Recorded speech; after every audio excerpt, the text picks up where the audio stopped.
The A9 begins in a place with the red alert on, surrounded by fallen people and despair everywhere. In the midst of this, a boy named Yogiri walks calmly through the corridor, seemingly unconcerned with the chaos around him, until he stands in front of a camera and asks where a woman named Asaka is. Right in front of him, the entrance to a room opens, and there is the woman Yogiri is looking for being threatened by another who's pointing a gun at her. The boy approaches the situation as if he doesn't understand what's happening, welcoming the woman as if she doesn't have a gun aimed at her head. The aggressor tells the boy to step back or the worst could happen, but at that moment the boy triggers a mysterious effect that instantly eliminates the armed woman. Seeing the scene, Asaka questions what that was, but before she could reflect more on the matter, Yogiri hugs the girl and calls her back home. After this, we see that Yogiri was just dreaming while his friend Tomochika Denura tries to wake up the boy in a hurry. Yogiri is still sleepy on the school bus, but the girl can't believe that he can sleep in the situation they are in, with a gigantic dragon massacring their classmates. Without being sure if he still thinks he's dreaming, the protagonist throws a microphone at the creature's tail, which was piercing a student, until the monster startles with the audacity and turns back towards the bus, threatening to breathe fire at the two humans. However, before any harm could reach them, Yogiri opens an imaginary portal in his mind, and his eyes burn with a contained flame, and as soon as he opens his mouth, the huge dragon dies in the blink of an eye. Denura is safe, but she can't understand how that monster simply fell without a reasonable explanation, and furthermore, Yogiri remains oblivious to the gravity of the situation, then proceeds to turn on his Nintendo to play. Incredulous, the girl starts to protest that the man is unable to talk about all this like a normal person, but as Yogiri is busy crushing a red dragon, the young woman gives up getting worked up and tries to convince her classmate to run off the bus. Seeing that the girl has calmed down, Yogiri puts away the game and asks what the heck is going on. Thus, Denura explains that the whole class was on that bus, heading for an excursion. However, after passing through a tunnel, on the other side was a stunning landscape, and for no apparent reason, an unknown girl gets on the bus and introduces herself to everyone as Cheyenne, the stage. One of the organizers of the excursion asks what this girl is doing there, but she ignores the question and blows up the man, continuing the conversation, emphasizing that the students should pay attention only to her and nothing else. She explains that she has no intention of hurting anyone, but if anyone says anything, they will regret it. After all, the little sage's attack power is 530,000, and anyone who challenges that has certainly thrown their life in the trash. Apparently, this was a joke on her part, but since no one laughed, she decided to massacre the bus driver just because the audience's ignorance annoyed her. After that, she tells those present that they are in an ice cave, also known as a kind of parallel world, and that she summoned them all as potential sages. This world is ruled by this class, so sometimes it is important to replenish some numbers that were lost. Then Shine invokes a magic similar to a rainbow and envelops the students with an installation called Battle Song, where each user can see their own statistics and the class to which they belong according to the person's talent. However, as Denura did not receive this installation, she asks her friend Maikoki what she is seeing, and she was placed in the Necromancer class.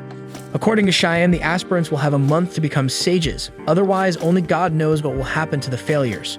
Seeing that it might end up being her, Denura raises her hand and comments that she was left out of the selection, but the sage makes it clear that the girl does not have the necessary gift to participate in the process.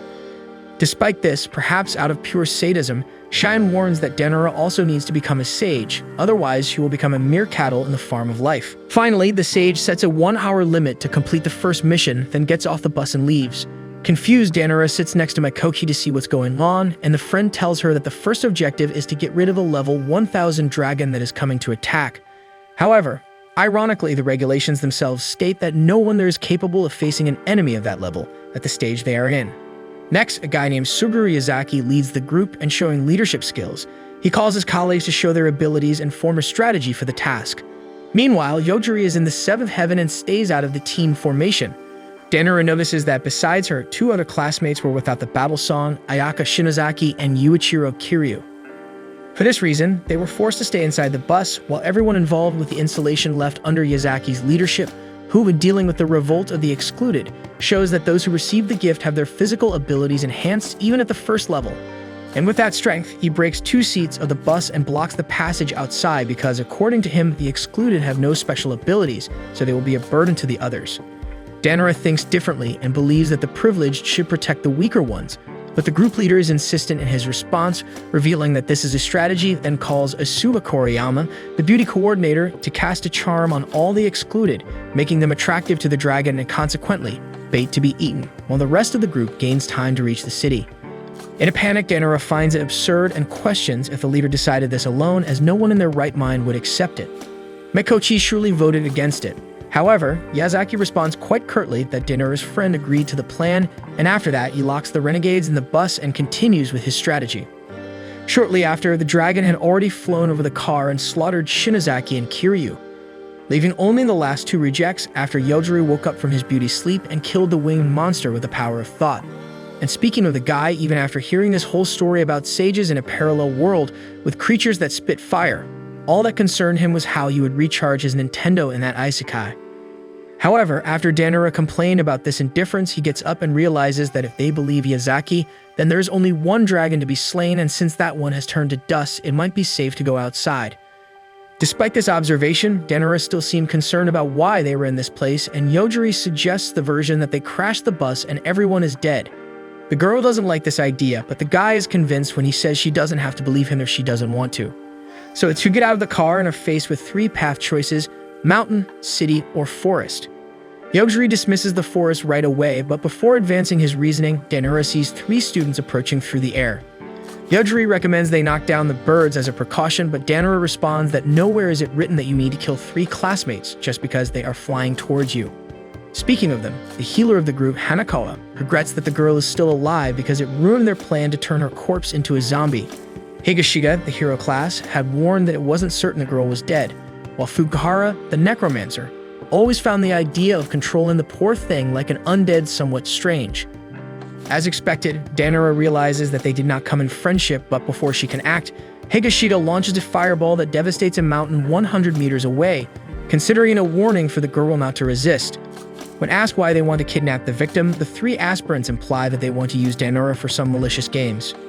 Therefore, Yogiri knew he needed to put them in a negotiating position, so he used the weapon of dialogue on the rival leader Higashida. He points his index finger at the hero and utters the word die. Watching the scene, the two companions burst into laughter because of the guy's hilarious attitude. However, the joke ends when Higashida drops dead instantly. Astonished, the two remaining partners ask what Yogiri did, and without hesitation, he coldly replies that he told Higashida to die, and he died. From what they saw, it wasn't very difficult to understand, but it seems Fukuhara didn't want to take it seriously when Yogiri told no one to move, and when the necromancer went to see if his friend was still alive, he ended up with the same fate. Finally, the assassin repeats the same order to the remaining boy, Hanakawa, and the healer decides to place statue instantly. Thus, the overpowered one finally has the chance to explain his ability. First, he has the chubby one check if the other two are really dead. Then Hanakawa tries to heal his friends, but in vain because they really went to a better place. Second, the protagonist even complains that it's a pain to explain this, but in a summarized way, he reveals that his ability is called instant death for any target. If he simply thinks of killing someone, that person dies immediately. Hanakawa responds that such a thing does not exist, and Yogiri asks if he wants to serve as the last evidence. The healer hesitates, but still tries to take advantage of an opportunity to attack the enemy, but Yogiri can also identify any intent to eliminate him, so the attack could not have succeeded. In fact, he can kill the target just by thinking of eliminating Yogiri. That is, it seems that nothing can go right against this guy. He is the very definition of overpower. In this case, all that's left is to sit and cry, and that's exactly what Hanakawa does. And to mock them, Yogiri asks why these three were so proud of these basic talents, and Hanakawa responds that it's not the first time they've entered this world. Not long ago, the mage from the kingdom of Amen summoned them to defeat the demon lord, and after they spent a year there and completed the mission, they returned to the real world.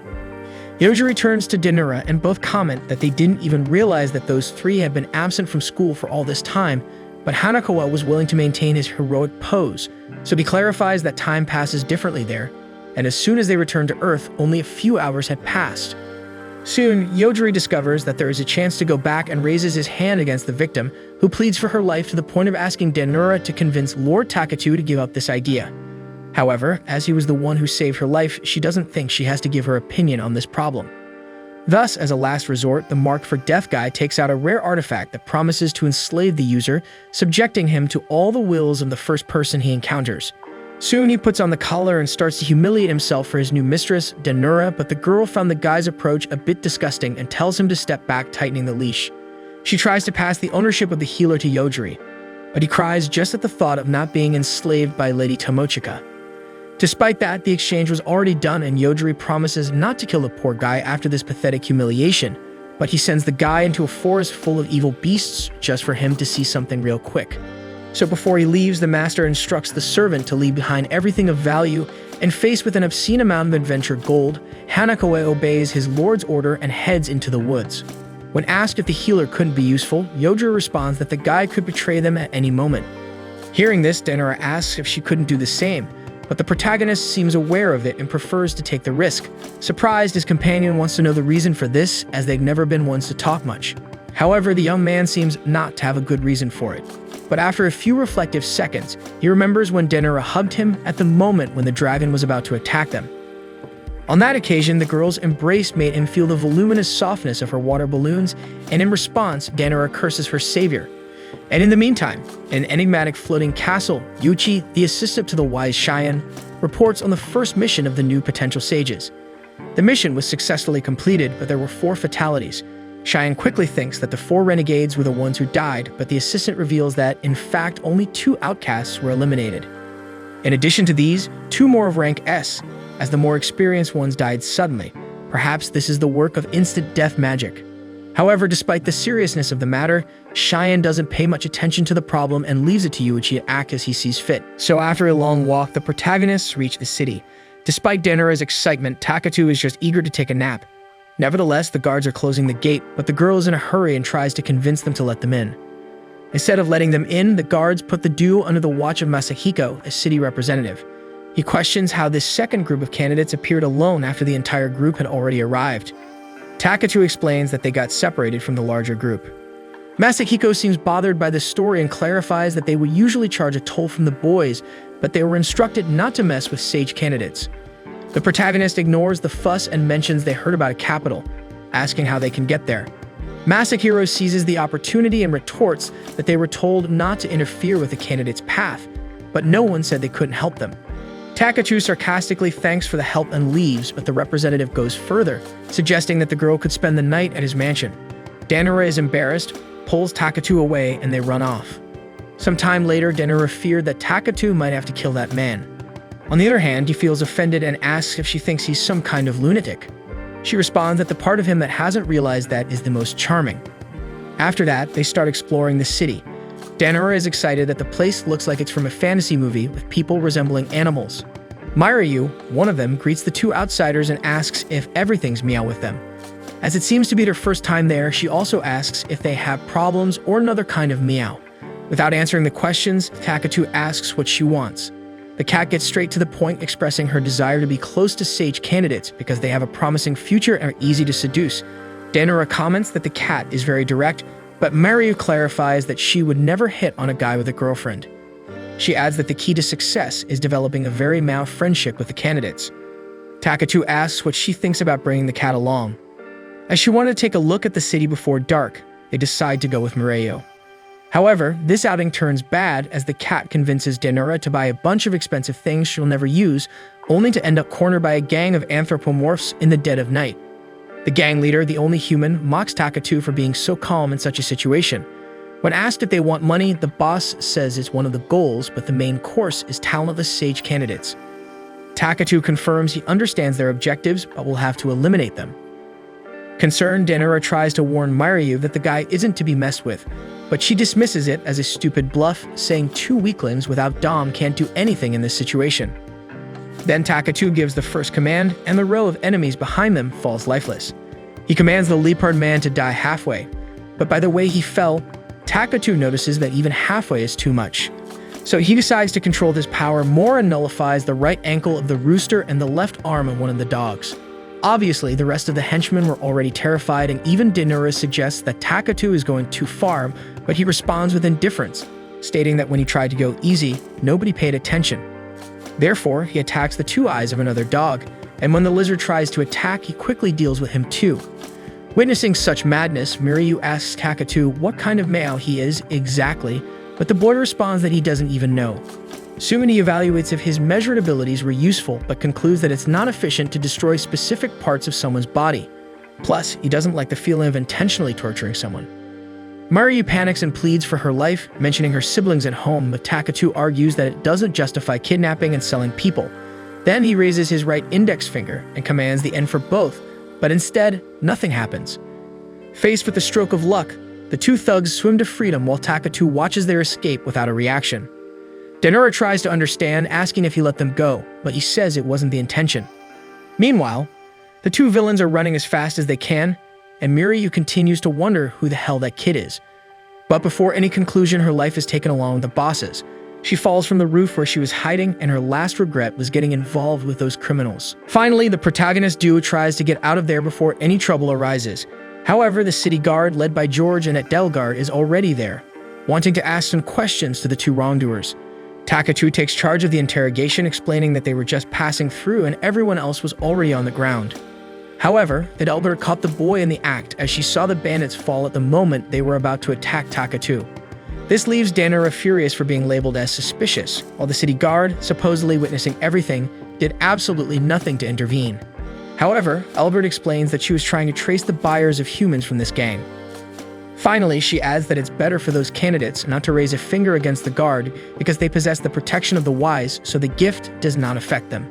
Yet Jorge's appraisal skill identified that neither of those two has the gift, meaning it's difficult to assert that they could really take down an entire gang. With this, Adelgard gives up and leaves, but before that, George apologizes for the captain's ignorance, and Takatu asks the guard to find a place for them to spend the night. Despite this, Adelgard ends up finding one of the henchmen alive, the dog that ended up blinded. Still, the two protagonists finally have a moment of peace, hosted in a hotel that looks like a castle, according to Denura, although she has never seen one in her life.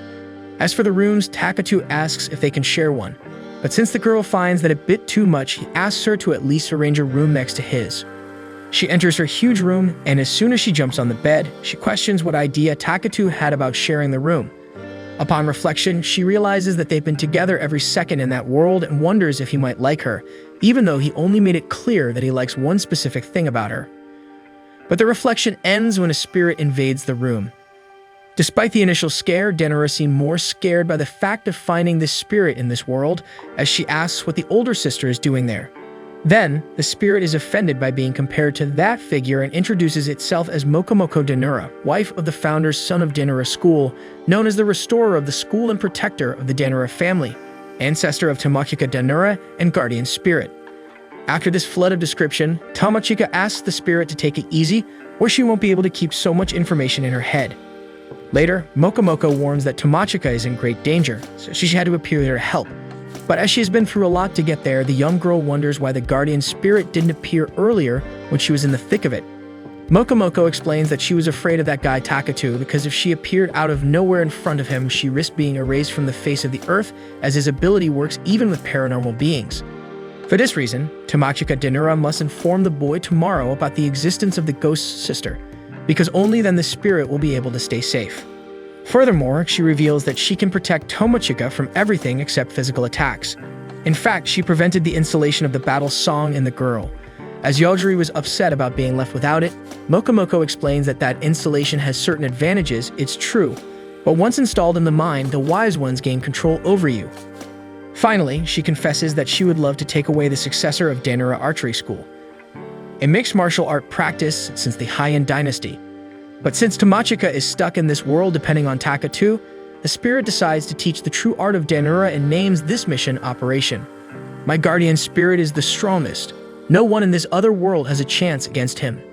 The next morning, Denura was exhausted, and when she meets Takatu again, a receptionist named Celestina informs that since yesterday she had been trying to locate their classmates as well as preparing the language translation, status concealment items, and even arrange a charger for Takatu's Nintendo.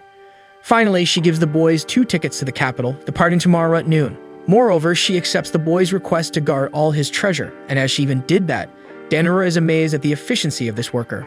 The next morning, the group heads to the new city, and Tamachika is wondering why she is turning the crank of a portable game charger inside the ghostly stomach of a guardian spirit from the Heian dynasty.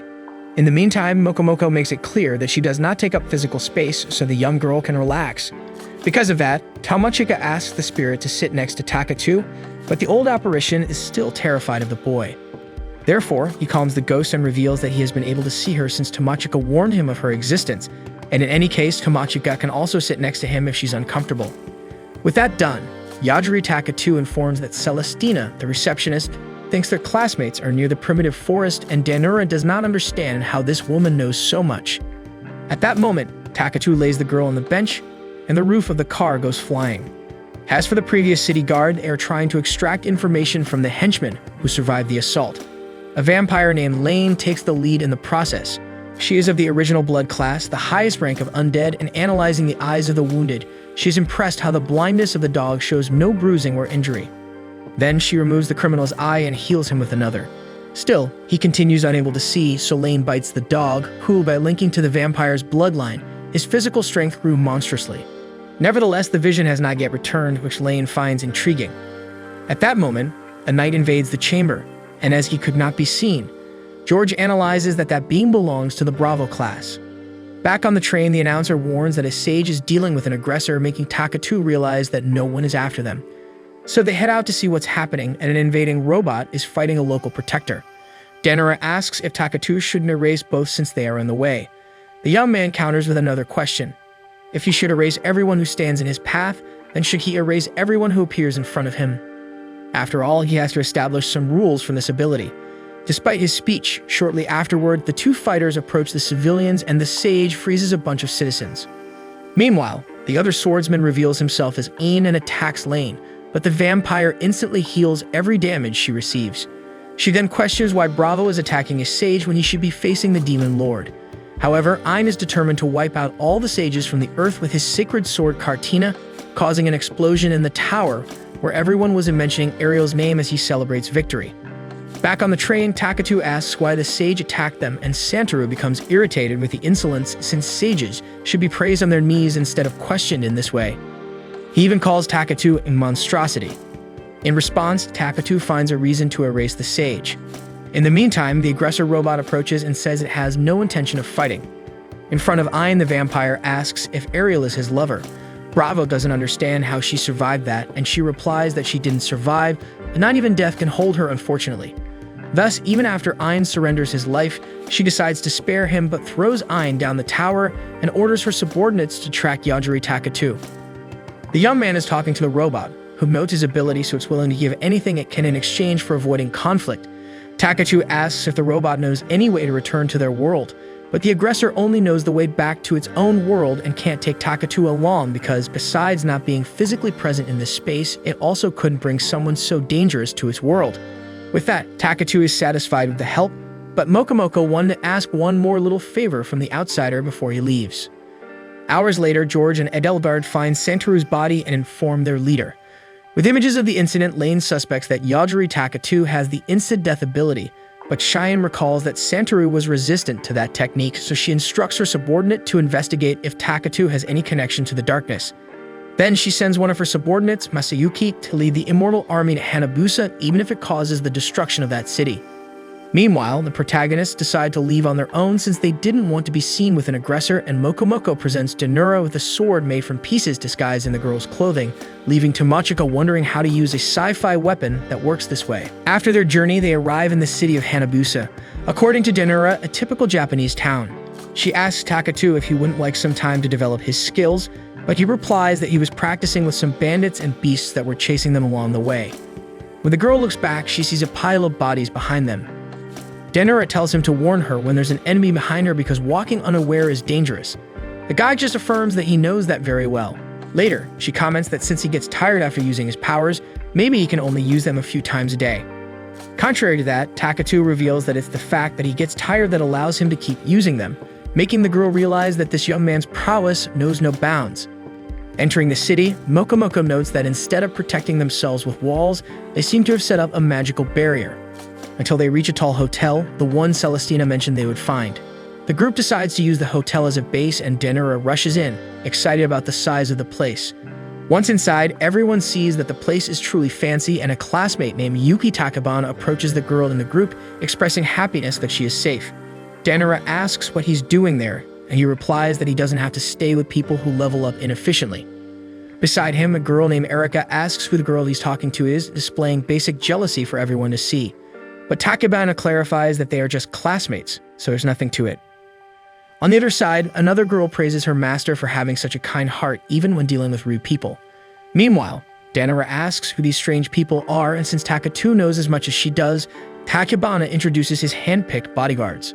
The blonde is Erika from the 5th class. She doesn't care to introduce herself, but as Yugi ordered, she obeys. Next is Stephanie, from the 4th class, who makes it clear she doesn't want to talk to those strange people unless her master orders her to. In the 3rd class, Chelsea introduces herself in the most timid way possible, placing a bear in front of her face to simulate the plush, commanding the death of some girl inside her head. Then, Euphemia introduces herself as from the 2nd class. Finding Denura very ugly, she earnestly asks the girl to stay as far away as possible. Last but not least, the captain of the bodyguards introduces herself as Riza. In an excessively serious tone, she asks Denura not to be so arrogant as to think that Tachibana is just a classmate. With the end of this presentation round, Denura asks if the girls can stop being so aggressive for no reason, but Tachibana apologizes, saying he's not very good at being tough with girls. In the end, he asks everyone to be quiet for now. After that, Takadu comments to his friend that this guy was one of the students who stayed behind on the bus, but has no idea how he ended up here with these women behind him. Denura responds that the guy has always been popular among girls and quite cocky, so it seems he's just continuing that.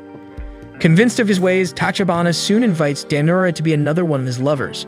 As the girl reacts negatively, he thinks it's because of Taka too and decides to make an exception for a man in the group so both could be his slaves. Denura was trying to understand if the guy was serious, while Taka too decided not to kill him now, thinking the young man might have some issues in his head. Denura asks why the boy is so arrogant, and Tachibana explains that he is from the Dominator class, a class with the ability to enslave lower-level individuals. But Denura implies that he must be way behind the level of the rest of the student group since they are busy with missions, while he's out there playing Simon Says. With that, Tachibana thinks Denura is already so in love that she wants to know everything about his life. So the Dominator reveals that there was a party to celebrate the success of the first mission in the city where he was. He was drinking at a table alone during the celebration when a classmate named Haruto Otori asked for permission and sat with him. As a member of the consultant class, Otori advises Tachibana to enslave first-level servants and make them level up. As they defeat new people, those defeated will also be enslaved, and much of that experience will pass to both of them. Since Tachibana didn't know he could do that, Otori explains that one of his abilities as a consultant is to know various hidden powers that people are unaware of. Finally, Otori says he's giving this advice because Tachibana is promising, and as the Dominator class is rarer, it would be foolish not to rely on a sage with such talent. With that, he bids farewell and wishes good luck to his colleague. With this story, the Dominator justifies why he's evolving without lifting a finger. He levels up by enslaving people who do the dirty work for him. And telling this story, he asks Denura once again if she would like to join his group, and the girl feels even more motivated to decline the invitation. So Tachibana asks the girl to just think about it and leaves.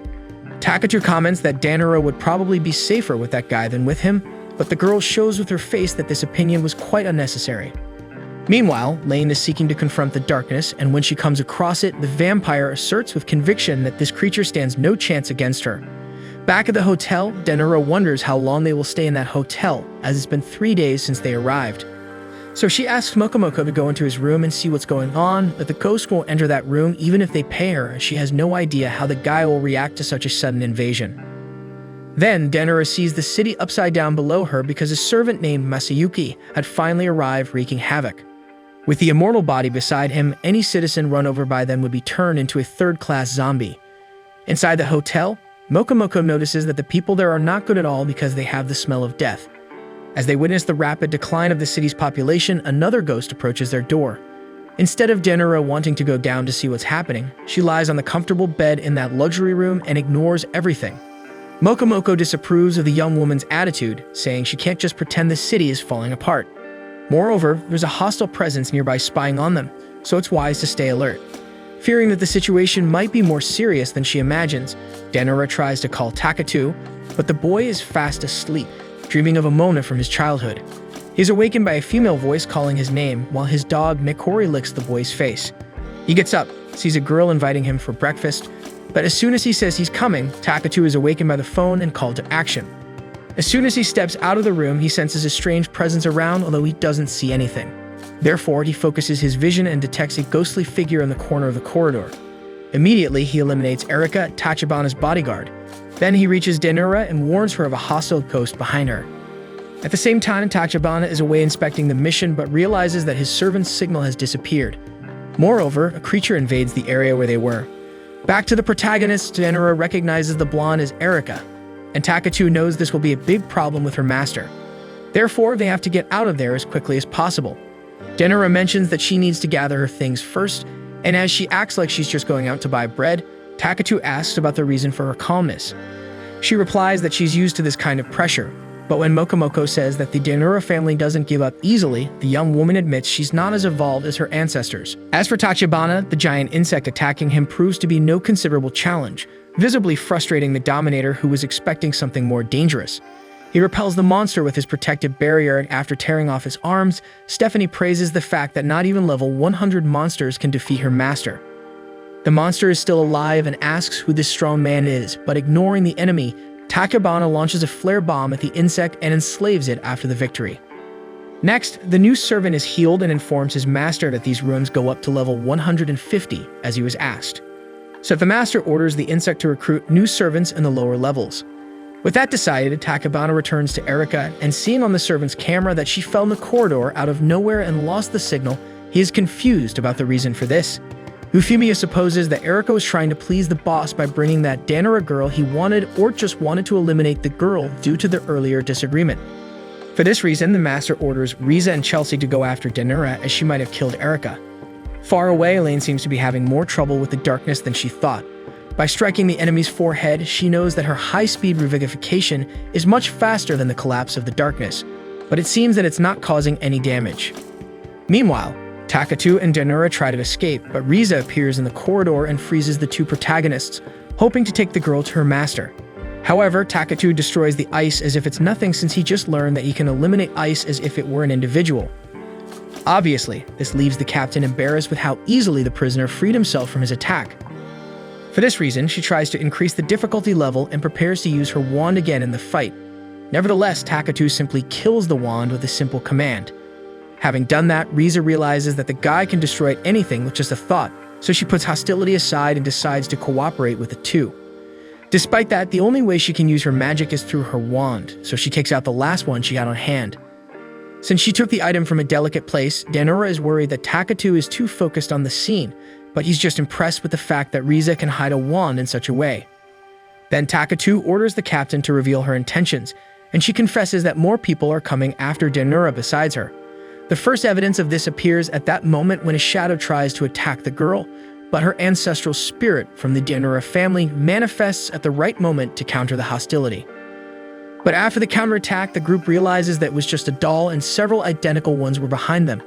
With that, Riza takes advantage of her companion's help and positions herself again for battle, but Takatu eliminates the problem on the spot. Nearby, Chelsea orders her dolls to beat that woman to death, but as they advance, Takatu eliminates them one by one. Chelsea feels what happened and mourns for her beloved dolls. Then the protagonists reach the staircase where she was hiding, and the girl resorts to tears, begging the two to stop their wickedness. They look at her with their usual skeptical expressions, but since Chelsea has surrendered, they get the information they need about her master. Observing the scene with spy insects, Tachibana learns that Riza died and Chelsea is out of action. Also, Takatu destroys anything he wants with his thoughts. Therefore, he decides to take the targets to a more easily observable place while attacking. As for the protagonists, they try to escape, but hundreds of cockatiels on the staircase are driving Danora crazy. Mokomoko knows that Tachibana is using these insects to monitor their group. Thus, Danora asks Takatu to kill them all, but the young man reminds her that these birds will fall on her head if that happens. So Danora decides to change her mind. But then Takatu remembers that these cockatiels cannot be left alive because they are capable of killing a human, for example, by entering a person's mouth in large numbers and suffocating them. Imagining this happening to her, Danora curses the entire bloodline of the despicable Yuki Tachibana. Mokomoko reminds the two that in this rhythm, the entire city is going to turn into zombies, so wisely they decided to continue with their plans. Since they didn't kill the insects, Tachibana thought that the presence of the bugs was hindering the boy's power, so he decides to attack to solve the problem. He orders the cockatiels themselves to attack. The insects light up in red and seem increasingly hostile, so Takatu decides to try a technique at that moment. If everything goes as he imagined, it won't be a problem to kill Tachibana right now. He focuses on a kind of magical portal that takes his thoughts to the target, and even though he's far from him, Takatu manages to bring down his enemy. However, since the cockatiels were still standing, the protagonist imagines that the master's death has freed the insects from prison. This news terrifies Danora, who thinks that this will make those disgusting creatures even more unpredictable. Danora asks the guy to wipe them all out, but Takatu asks if it's fair to kill a creature just because we think they are unpleasant. And with that life lesson, the two leave the place. Returning to the Dominator Master, Stephanie tries to bring him back with her healing magic, but absolutely nothing works. Euphemia announces that she's leaving since she's now free from the slavery power, but the fourth-class bodyguard doesn't seem to share that idea, so she decides to stay with her master. Leaving the hiding place, Euphemia comes across the fight between Lane and the Darkness. Soon, she warns the vampire that she has no chance against such a force, and since she doesn't know how to deal with that enemy, she decides to listen to the woman. With that, she enchants Euphemia and bites her, making her servant to extract everything she knows. Meanwhile, Takatu and Danura descend to the city and discover that practically the entire population of Hanabusa has been turned into undead, and Masayuki declares the start of the zombie epidemic hunting humans. Already Lane, the immortal vampire, has Euphemia under control after the kiss, and she begins to tell her new follower about her intention to test the abilities of Yogiri Takatu. Since Lane has an absurd restoration ability, she feels confident in finding out whether Takatu can eliminate her or not. The protagonist reaches the midst of the chaos that the city has become, but he believes they can pass through without major issues if they are cautious, considering that these zombies are quite slow. Danura expresses her desire to try to save the people suffering from this epidemic, but both Takatu and Mokomoko think they don't have the ability to help in such a situation, so their plan is just to navigate through the confusion. Meanwhile, Masayuki is being pressured by one of Lane's assistants, the city mayor named Ryuta Takahashi, who claims that Lane left the city of Hanabusa in his hands. However, the commander of the Immortal Corps also claims to be under the orders of the vampire, who commanded him to take control of the city. Without resistance, the mayor hands over the key to him, and the commander announces to the entire population that they are after Yogiri Takatu and Tomochika Danura. Therefore, all citizens must gather in the central square within an hour, dead or alive. If this doesn't happen, the zombies will resume chasing the entire population with full force. There's no use trying to escape because the barriers around the city are locked. In other words, either they hand over Takatu with his friend or everyone will turn into zombies. Watching the broadcast, the mayor enters the radio booth and gets upset because Masayuki threatened everyone, but the commander argues that just asking wouldn't have the desired effect, so he needed to provide an incentive to get what he needs. Therefore, Ryuta becomes extremely nervous with the leader of the zombies as he fought hard to elevate the status of the city only to see everything ruined like this. From that point on, Hanabusa becomes a pandemonium of witch hunting, with the entire population arming themselves to find the two fugitives from Masayuki. Hiding in the alleys, Danura can no longer say whether the zombies are more dangerous than these crazed people, while Takatu reflects that they are probably being pursued because they killed that arrogant sage the other day, so he concludes that indiscriminate killing has its disadvantages. Soon, some residents approach the protagonist duo, and as the first one advances, Takatu quickly knocks the man down, making the rest reconsider their actions and flee immediately. Reflecting on what happened, Danura and Takatu start to worry because even the citizens are becoming aggressive, suspecting that Masayuki intentionally turned the residents against them, thinking that the two wouldn't eliminate ordinary people. Therefore, maybe it's better to voluntarily appear in the central square to negotiate a more peaceful resolution to this conflict. So they traverse a Hanabusa cursed by chaos until they manage to find the leader of the zombies, and Masayuki finds this the most anticlimactic way to surrender, as he was expecting a more exciting pursuit. Therefore, he starts taunting the two humans, who are just trying to negotiate their departure via train to the real capital, so they need the barriers removed to reach the station. But the fact that Takatu is requesting this without any nervousness infuriates the zombie leader, so his veins pop out and he shouts that the two humans are not in a position to demand anything at the moment. Therefore, Takatu thinks it might be fairer to give something in return for this favor and offers to let Masayuki live even though he's a jerk. This is the cue for the undead boss to completely lose it, ordering the Immortal Courts to massacre that arrogant human since this Takatu cannot kill those who are already dead. But that's not exactly how things go down, and the protagonist eliminates all the enemies instantly. Witnessing this, the city mayor raises his hands and tries to distance himself, saying he has nothing to do with this zombie invasion. Meanwhile, Masayuki is upset with his dead allies dying again, asking Takatu how he can do this. Takatu has no idea how it's possible, but in his mind, those enemies were kind of alive since they could move. Either way, he decides who is alive or dead, and since those dead were moving, they were alive in the end. With that, Masayuki shouts Lane's name, asking if that vampire knew that this human was capable of doing this. To counter the attack, Masayuki starts transforming into a bizarre zombie bat until Takatu extinguishes him without ceremony. Danura feels sorry that the boy didn't wait for Masayuki to transform, but he wasn't in the mood for that. After that, the girl asks what they will do about the barriers since the zombie leader was dead, but fortunately, the city mayor was there and could be useful. He explains that it was Sage Lane who sent the immortal cord after them, and the duo is surprised having another sage besides Cheyenne and moreover, wanting to capture both of them. Speaking of which, Mokomoko warns that spiritual energy with the intent to kill is being manipulated in the direction of this city, so it seems that these enemy forces are not sparing any effort to stop Denura and Takatu. In addition, this magical energy seems to move the citizens of Hanabusa themselves this time. For this reason, Mayor Ryota tries to intervene in the situation because he can't stand so much chaos in his city anymore, so he takes Hanabusa's key and tries to activate some kind of device. However, the key does not respond. For this reason, Ryota suspects that Lane herself is personally manipulating the barrier. And in the meantime, the suspicions are confirmed when Lane herself is concerned that this strategy is very dangerous because the interference of Yuki Tachibana was identified from a distance by Takatu, and he managed to eliminate the target from countless kilometers away. And because of this concern, Lane asks Euphemia the degree of danger she thinks Yogiri Takatu represents. Tachibana's former bodyguard presumes that this guy may be above a sage, a swordsman, or even a mythical being, so it would be prudent not to mess with such an individual. Lane feels secure in her potential, but that doesn't mean she's reckless enough to underestimate a power like Takatu's. Regardless, she has no choice but to continue her mission. Meanwhile, the cursed population of Hanabusa surrounds the protagonists, and Denura asks if Takatu can identify the source of this manipulation to destroy the threat.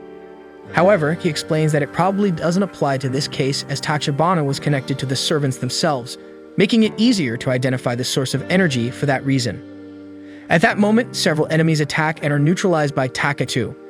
While they contemplate a way out of the situation, Mayor Ryuta Takahashi seems extremely distressed at witnessing so many ordinary citizens of Hanabusa dying right in front of him in this manner.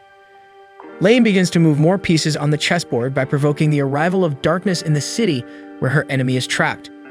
Additionally, she projects several clones of her body, making Takatu feel the multiplication of hostile energy even from a distance. At that moment, darkness invades Hanabusa and disintegrates every building in its path. Lane's clones are waiting for the signal from the master to attack if anything deviates from the expected.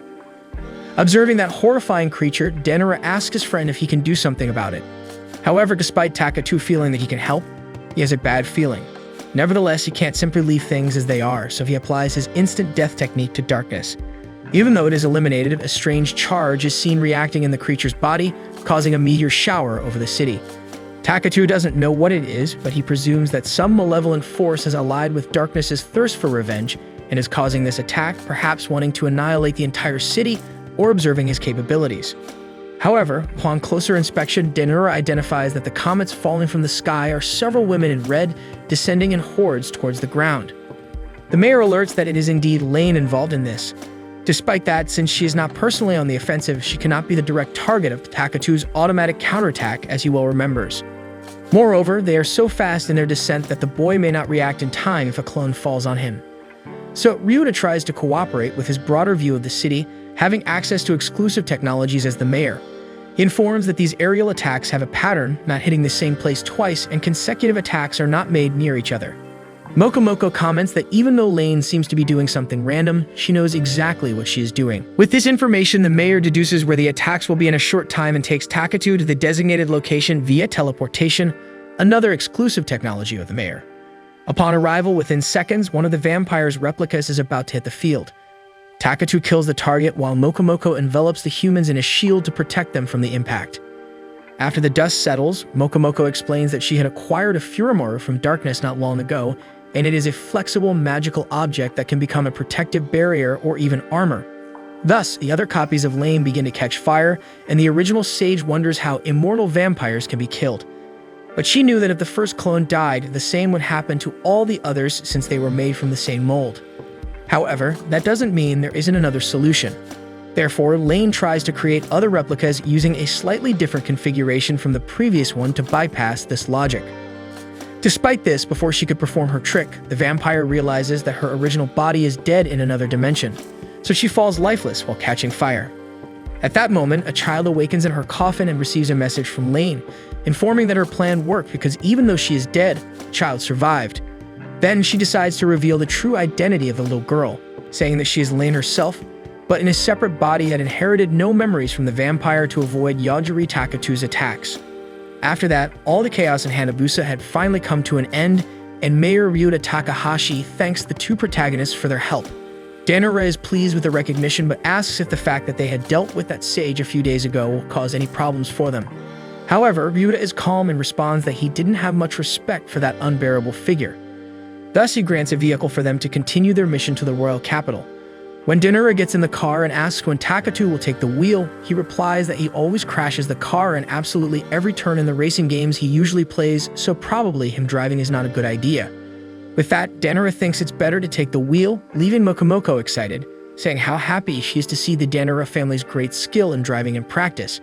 However, Tomochika is already tired of the ghost putting the family name on everything they do, as if it were a natural talent for everything in life. Later, a samurai named Ryuko Minomiya beheads a creature threatening her group, earning immediate admiration from the rest of the accompanying swordsmen. Subsequently, they all return to the camp where they are housed, and Ryuko encounters the ninja Carol, who was invading her tent. Carol admits that she was trying to take the samurai's phone in an attempt to see Takatu's monitoring tool, but unfortunately couldn't. Surprised by the audacity and talent of the girl in being able to enter unnoticed, the samurai asks Carol what kind of class she is, and the girl explains that she is an unusual type of American ninja. Ryuko asks if she is without any monitoring system since she was looking for hers, so Carol Slane explains that they were preparing an exclusive satellite to observe Takatu, but this device has no use in this world. Then an alarm goes off on the samurai's phone, warning that the first Alpha Omega gate has been opened. In the middle of the road, the protagonists are navigating through an extremely perilous path, and Danura begins to realize by the twists and turns that it would be better for Takatu to be the one really driving, but only God can wake this boy up from another deep slumber. Ahead of the driver, a giant rock appears that cannot be avoided, and at that moment, the guy goes back to dreaming about scenes from his childhood. His stepmother asks if he likes the name Yogiri Takatu, then teaches the boy how to introduce himself to others, leaving the boy excited about the affection he is receiving. In the same dream, we see Asaka Takatu in a final exam, signing a work agreement that basically boils down to not complaining even if you die on duty. On the other side of the table, a man named Yukio Shiraishi agrees with the woman's observation about the contract. Just as she was about to bail out of this situation, Yukio pulls her back and convinces the girl to sign. Shortly afterward, she asks if she is being taken to a secret base of an evil organization, but he explains to Asaka that it is just a reputable institution conducting experiments. Asaka becomes curious about her role in that place, and Yukio explains that, in short, she will have to take care of the monster, as they are still conducting malicious experiments in this Life Forms Research Institute. Asaka was already terrified by this talk, but the panic only increases when she faces a giant and dark corridor. The scientist explains that this is a sacred text, a comfort for ordinary people. They reach another elevator towards the woman's workplace, where Yukio explains that the term Alpha Omega is the beginning and the end of the Greek alphabet, and it means everything or eternity. This is the code name of the test subject she will take care of. Asaka asks if it is a human, but since the scientist has never had contact with the subject, he cannot say for sure. The only thing he can convey is that Alpha Omega can kill anything it wants. Hearing that absurdity, the woman asks if that's what they want her to deal with, but Yukio argues that she has a teacher's license, and that should be enough. Furthermore, there is the possibility of humanity being extinct if this experiment is not conducted correctly. With proper education, they might be able to prevent that. The girl says there are many more qualified people for such a matter, but despite that, Yukio responds that there were applications for this job and Asaka is the perfect candidate. Additionally, the scientist cannot provide any more information, and if Asaka needs to know anything, it will be written in the instructions. So he bids farewell and wishes her good luck, leaving her alone with a titanium valve that she opens with her new badge, while she curses that if humanity ends, it won't be her fault. Crossing the entrance, she enters a strange world, and using a map drawn in the instructions, she manages to reach her workplace, where she looks for someone who can receive her. Eventually, she opens one of the doors and comes face to face with a young boy. At first, she is indignant with a child trapped inside and throws him out of the house, telling the boy to play with some river crab. However, he eliminates a creature that was after the woman, and the boy explains that she arrived there hiding behind her own shadow, and this type of demon usually appears to try to kill him. Next, he explains that he doesn't mind playing but asks if it can be tomorrow as it is getting dark. Asaka comes to her senses and remembers to introduce herself appropriately. As soon as she says her name to the boy, he replies that he is called Alpha Omega. The one explains that this is just a code name for him, so he adds that he used to be called Mr. Okakushi before being taken to this place. After that, Asaka prepares instant noodles for the child, and as he eats, he is amazed by the taste. Soon, the tutor asks if his mother called him by any name, but as the boy has no idea what mother means, she decides to make up a name. Looking directly at his face, she envisions a puppy in her head that makes her decide on the name Yogiri. Therefore, Yogiri repeats his name and adds the woman's last name Takatu, as he heard that's what people do, putting the family name after the first name, and since he didn't have one, he wanted to borrow hers. So she agrees to let the boy use her family name and teaches the little one to introduce himself properly to others, earning a genuine smile from the child. At this moment, Yogiri wakes up in the car while replying to Asaka that it was also a pleasure to meet her. Seeing an opportunity to fully wake him up, Denora shakes him and alerts that they are in a dead end. She takes the chance to mock the fact that Takatu slept so well in the midst of this madness, but he says that he used a lot of his ability in Hanabusa, and that left him very tired. Later, he asks why they need to go to the royal capital, which annoys Denora for him, only asking that at this point. Takatu explains that their goal is to talk to Siam the sage and that this might take them back to the real world. And since that's the goal, maybe they don't even need to go through the royal capital. But Denora reminds him that all their classmates are going there, so she puts the car in reverse to try to go around the rock. However, they end up hitting a dragon on the way, and of course, Yogiri ends its life instantly. But this time, dozens of other dragons were flying towards them, thirsty for blood and spitting fire. Despite all this fury, Takatu wipes out all enemies at once, making Denora comment that the scene looks like a bug spray commercial. But the danger was far from over because shortly after, a golden thunder dragon appears in front of them. However, Takatu does not detect any signs of hostility in this monster, and despite its threatening appearance, the dragon only says that they passed the test and flies away.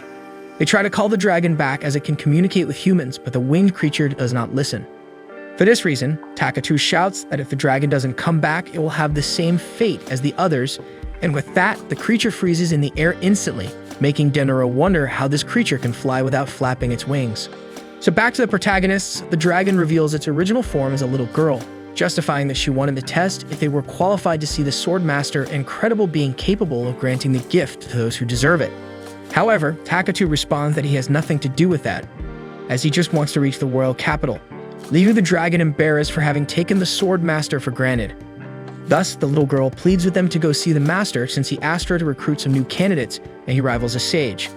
So Takatu realizes that suddenly they could find out something about returning to the original world by talking to this sword master, but Denora thinks it wouldn't be good for them to change course since they are already lost enough. Hearing this, the dragon offers to show them the way to the royal capital as long as they visit the master first, and finally introduces herself as Attila and jumps into the car even before any response. After the journey, they arrive at a place where several swordsmen are trying to become the next sword master, and today they are deciding who will be the next knight of the Divine King. One of the candidates praises the fact that the intruders managed to get there but warns that they are already disqualified. However, at this moment, Urabe, the sword master, appears, retorting that no test has started yet, so there's no reason to disqualify anyone. After this scolding, Urabe orders everyone to start battling until he says stop, making Denora rethink the image she had of this old man. Urabe adds that if more than half of the swordsmen haven't died in 10 minutes, everyone will be disqualified. Takatu raises his hand and says he doesn't mind being disqualified and asks if he can leave. However, Urabe seems dissatisfied and creates a new rule for the test, stipulating that if anyone leaves, everyone will fail. So the master orders the competition to begin and all the candidates start fighting. A body falls in front of Denora, which scares the girl, so Mokomoko comments that the girl has seen worse than that to be scared by this scene, and Tamachika responds that it takes a bit more than that to make her scream. Then some men try to attack Takatu, but at the same moment, a warrior arrives to protect him, shouting to the four winds that he knows the sword master's intention with this test, which is to know who among them has the ability to act like a knight of the divine wood. But besides that, Takatu identifies some wizards with the intention of killing hidden in the bushes, so he eliminates all of them. As the enemy suddenly fell, the warrior interpreted that the sword master had punished those insolent troublemakers, relieving Denora from having to explain how it really happened. After the slaughter, the handsome warrior has the brilliant idea of asking Denora to take a walk with him.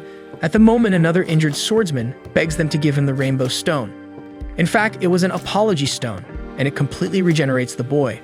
Urabe orders the survivors to follow him, while Attila begs the protagonist to participate in the trial, because if he becomes a knight of the Divine King, she could become his follower. Since they haven't gathered any relevant information yet, Takatu and Denora decide to follow the group. So the gallant warrior introduces himself as Rick, and Denora asks why he speaks as if he were some kind of celebrity. Later, the Shire guy says his name is Lino, and explains that he's only there by invitation from a friend.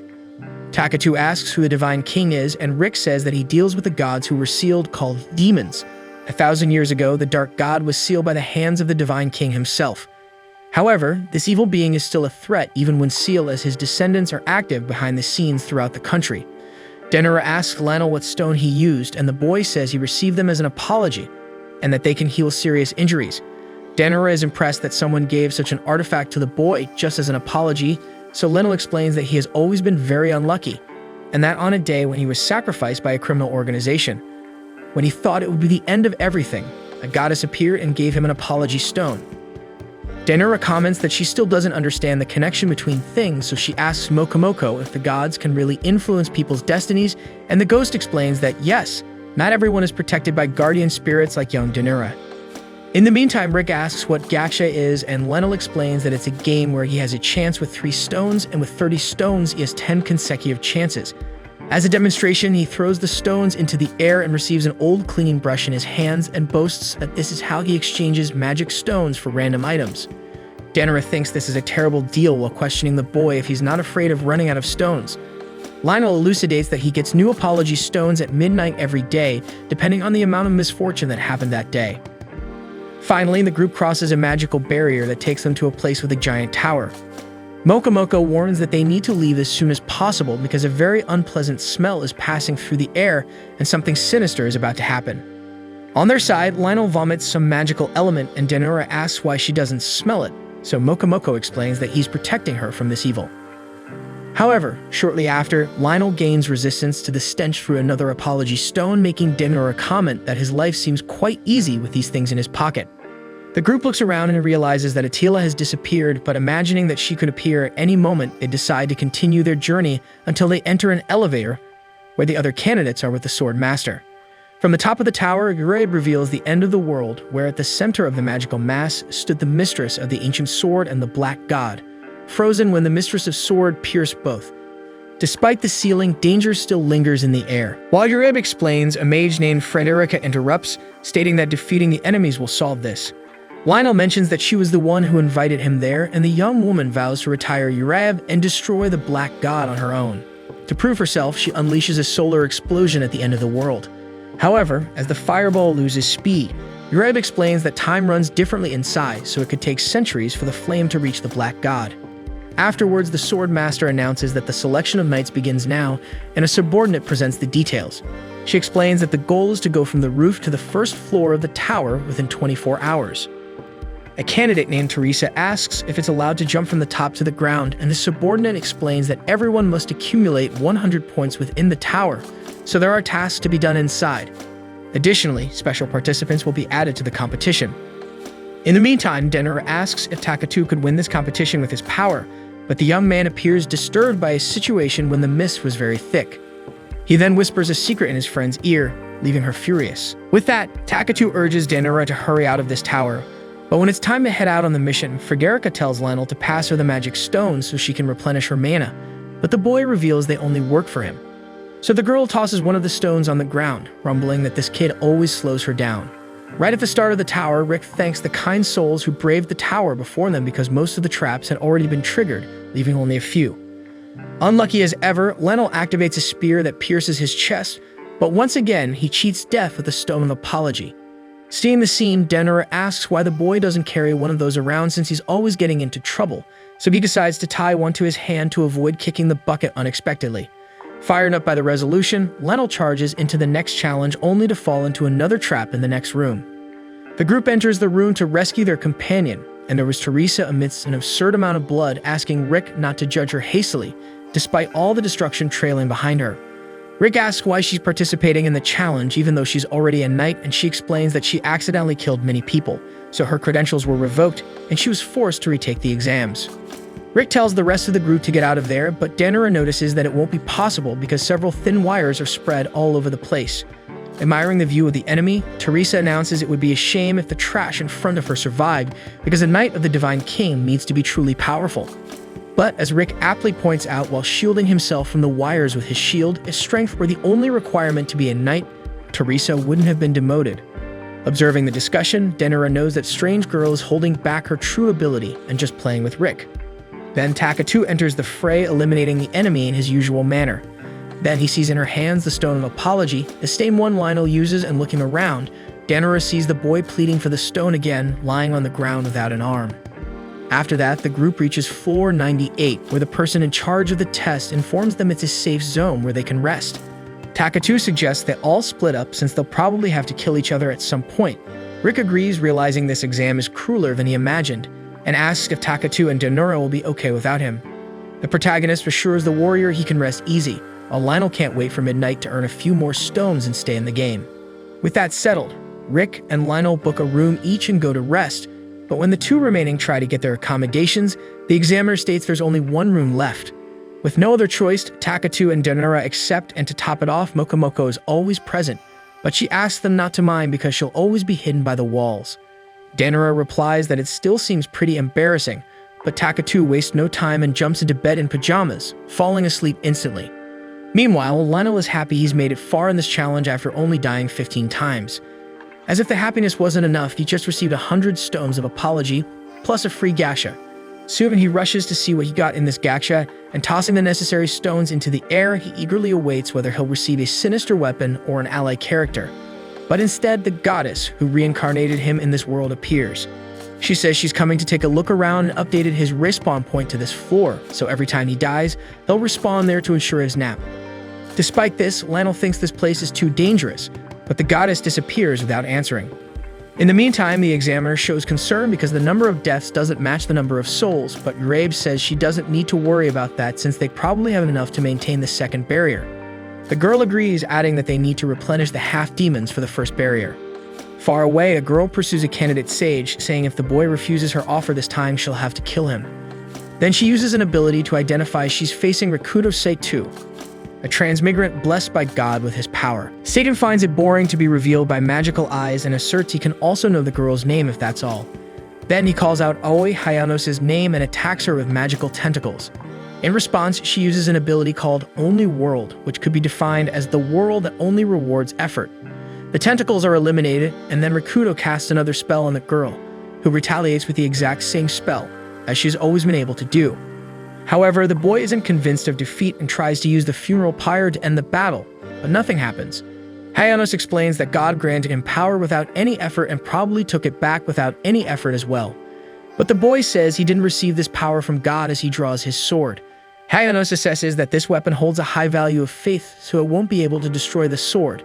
Then she eliminates the boy on the spot. After that, the girl receives a message from her dagger, saying her next job is to eliminate her next targets, Yogiri Takatu and Tomochika Danora. At that moment, the healer Hanakawa arrives in a hurry and kneels before the girl, recounting that he survived a forest full of dangerous monsters because he was rescued by Rakuto.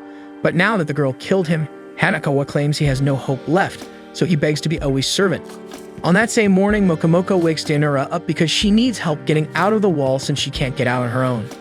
When she saw Takatu using the girl as a pillow, she tried to disappear because she thought she was getting in the way of something, but soon got curious and tried to follow the scene, which got her stuck in the wall. On top of that, she found out this tower has the power to absorb the souls of the dead to a specific place, and the energy these walls possess prevented her from moving. At this moment, Takatu wakes up, and with Mokomoko's plea for help, he tries to kill the wall's absorption function while the ghost is being sucked in. Then Takatu manages to locate the target point and detaches Mokomoko from the wall.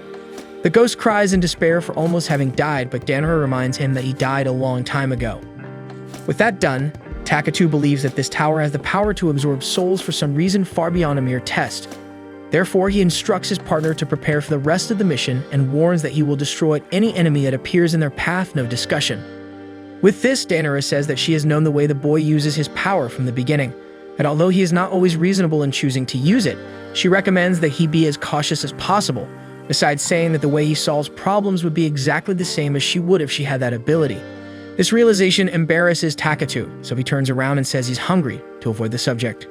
Back in Aoi Hayanos, her follower says they should run away from there as soon as possible because her power is to deny overpowered abilities, so it wouldn't be the case against a dragon like that. Despite this, the girl claims it's much easier than it seems because with her ability Only World, she can alter events that appear so they are exactly as she thinks they should be.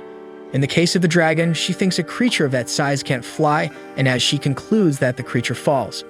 Hanako finds it as overpowered as what she claims to fight against, but Aoi argues that it would only be if she could also face objects with high faith value, which is not the case.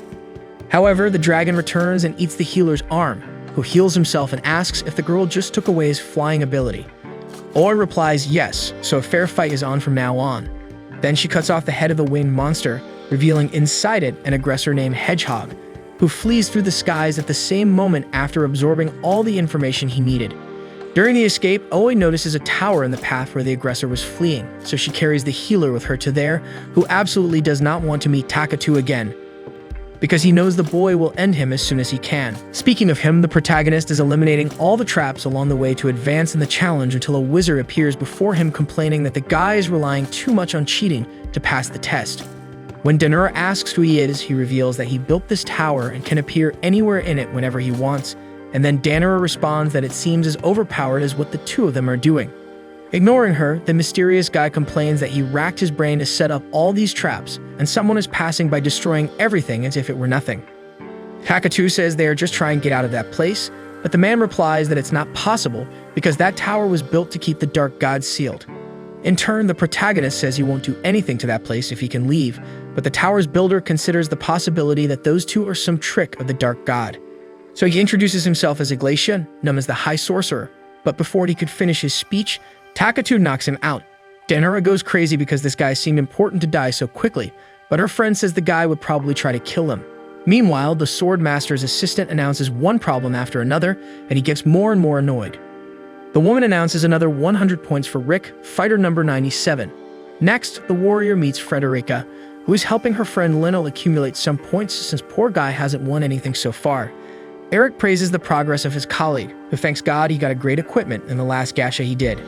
Somewhere else in the tower, two swordswomen fight each other while Lord Misaki warns the girl named Shiro that she's losing, and that the enemy's blows aren't even that strong, so Shiro can win this duel. Motivated, the rabbit girl advances against her opponent and strikes a monstrous blow that opens a hole in the ground.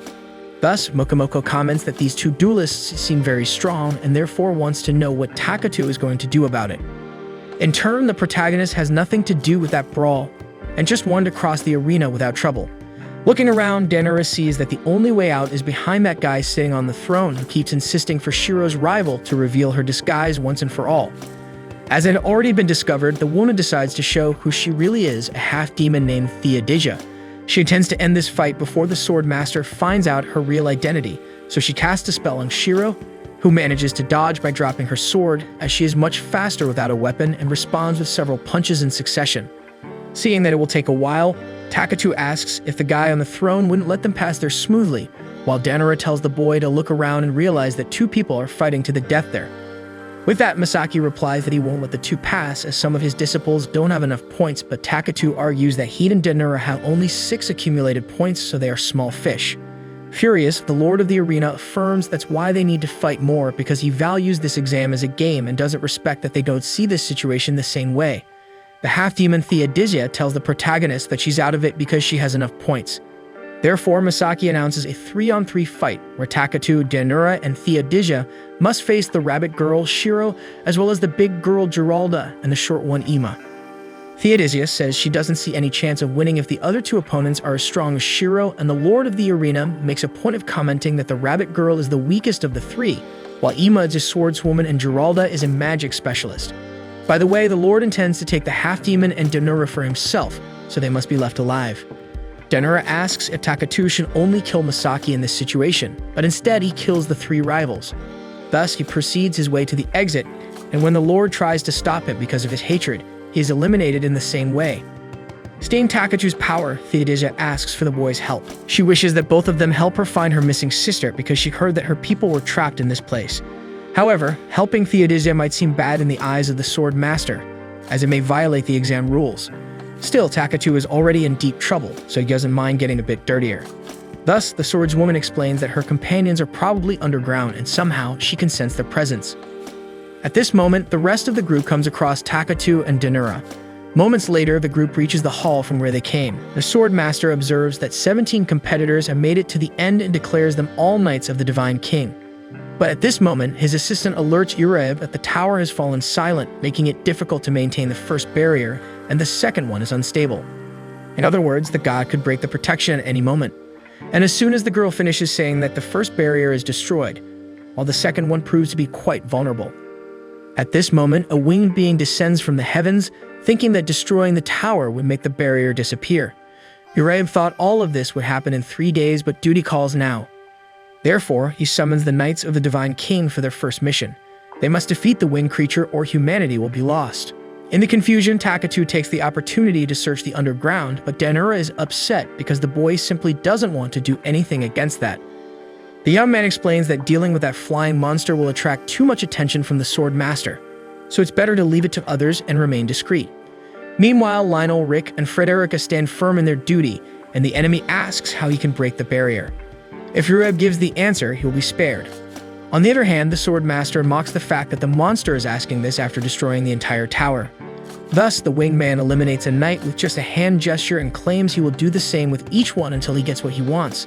Soon, 4 warriors have been annihilated, until one of them tries to react with several clones, but all are erased with the same ease. Then, Frederica says she can defeat the enemy even without the barrier, and gathering all her power, she invokes the extremely compressed light explosion, which the opponent absorbs as if swatting a mosquito with his hand. Behind the winged man, a unique entity emerges saying that this power was quite formidable for a human, and he would have been burned if the spell had hit the target. Worried about being called by these strange names instead of his own name, the entity introduces himself as Lute, while the flyer is called Orgain. However, the mage is not interested in trivial introductions at this moment, so she advances against the entity, who also absorbs her magic, warning the girl that she is not at the level needed to face both of them. Moreover, he turns Frederica's right arm into candy and begins to eat it in front of her. Rick tries to prevent the humiliation and attacks the child, and with the speed and strength of the blow, she realizes that perhaps this warrior has a better chance than the mage. And just as Rick tries to hit Lute, Lionel takes care of his friend and soon receives a message that he secured another gacha. So he tries his luck and uses all of his apology stones, thus summoning Vahanado, the goddess who brought Lionel to this world. Thus she states that she will resolve everything in the blink of an eye. And approaching the dew of entities, Organ bows and is surprised to see the goddess in this situation, and Lute hugs her because of the time they spent apart. Seeing the scene, Lionel asks what the heck is happening, so Vahanado explains that, in fact, meeting her again will be the worst thing that happened in the boy's life, because when she talked about resolving things, she meant that exterminating the human race is the solution to the problem. In the meantime, Takatu and his companions seem to be walking in an infinite loop, and Mokomoko thinks this is due to a barrier interfering in the empty space. The boy believes that maybe it's an important installation ahead, and that's why it's difficult to reach. The half-demon feels the magical power of her friends more intensely. And at that moment, a bizarre scream is heard, and the barrier disappears, saving the protagonists the trouble, and now they have a clear path to descend. But before continuing the walk, Danura feels a monster with a blade passing through her body until Theodisia opens a door just below and finds several bodies in separate tanks. Looking closely, she presumes that her companions are inside, and even if she hasn't seen her sister thrown into one of these tanks, she feels that the worst may have happened to her too. Takatu believes that these bodies were stored there so that the magical abilities of these beings could be extracted. For this reason, Theodisia draws her sword and ends the suffering of her people. After that, she recalls her tradition, where revenge must always be fulfilled, and thus, she wishes to kill the Sword Master with her own hands. Speaking of him, Uraib notices that the situation is getting darker, and keeping that in mind, he appoints Rick as the Sword Master for now. The boy looks back as if he didn't understand, and the old man explains that this is the best choice at the moment because if Uraib dies, Rick will automatically become the Sword Master. Then, using the power stored in the tower, the young man will be able to fight. After that, Lionel kneels and asks for forgiveness for increasing this problem, and Uraib responds coldly that he never expected anything from that boy from the beginning. Swallowing the harsh words, Lionel remembers that if he dies, he will return to the last save point, so he tries to have a friendly chat with the goddess who always granted the apology stones to him. He innocently questions why she is talking to the enemy, and she wonders if she should tell the boy or not. Soon, she remembers that she has always had a good relationship with Lionel, and that's why she couldn't let him die curious, especially without knowing why. During this idle conversation, Rick realizes that his friend is trying to buy some time for them. So Vanahata reveals that her beloved Alba Garma left and never returned, while Uraib informs that it's the feared and hated god of darkness, whose name no one dares to utter. The goddess recounts that she spread messengers around the world to find her beloved and one day discovered that he was sealed in this tower. But that's not even the worst part, as no matter what she sends, She could never defeat the Sword Master, so she thought about sending someone extremely unlucky like Lionel to force the return of her lost love. Faced with this, Lionel acknowledges the fact of not being the luckiest but didn't expect all this misfortune to bring about the end of humanity as a side effect. Meanwhile, Lute warns the goddess that the barrier is almost disappearing and questions whether they should wait until it happens. So Vanahado pulls out a mirror to see what the next step should be and discovers that the creator of the tower, Iglesia, curiously kicked the bucket, and if he were still alive, he could fix the barrier instantly. Besides him, the goddess assassin, Lord Masaki Kazuno, also bit the dust, and she would be in deep trouble if he were around. In light of this news, Vanahado says that Lionel could be nicknamed the Walking Apocalypse after all this. Therefore, Lionel says he'll end his life to stop this cycle of misfortune, but the goddess warns that even if he does, he'll go straight to the afterlife because she undid the resurrection magic at a safe point. And since he's going to die anyway, Vanahado invites Lionel to wait for the return of her beloved Albagarma. Soon she pulls the core of the barrier and warns that if she breaks it, the barrier will disappear. Then she breaks this long-standing seal that separates her from her beloved, causing the fall of Albagarma, which upon separating from the Divine King, falls directly into a river below, leaving the king confused, thinking his enemy was still alive. At this moment, Denora comments that he thought Takatu was joking when he said earlier that he killed the god of darkness in the reflection, so the young man apologizes. Shortly after, Theodisia takes advantage of the distraction to cut Urab, and the blade monster that Denora thought he sensed on the stairs pierces Vanahado's body. However, Lute heals the master's wound and she rises exuding hatred, while Organ tries to rescue the god of darkness. As he craves human sacrifices, Organ sends his demonic army to collect the soul of every human present.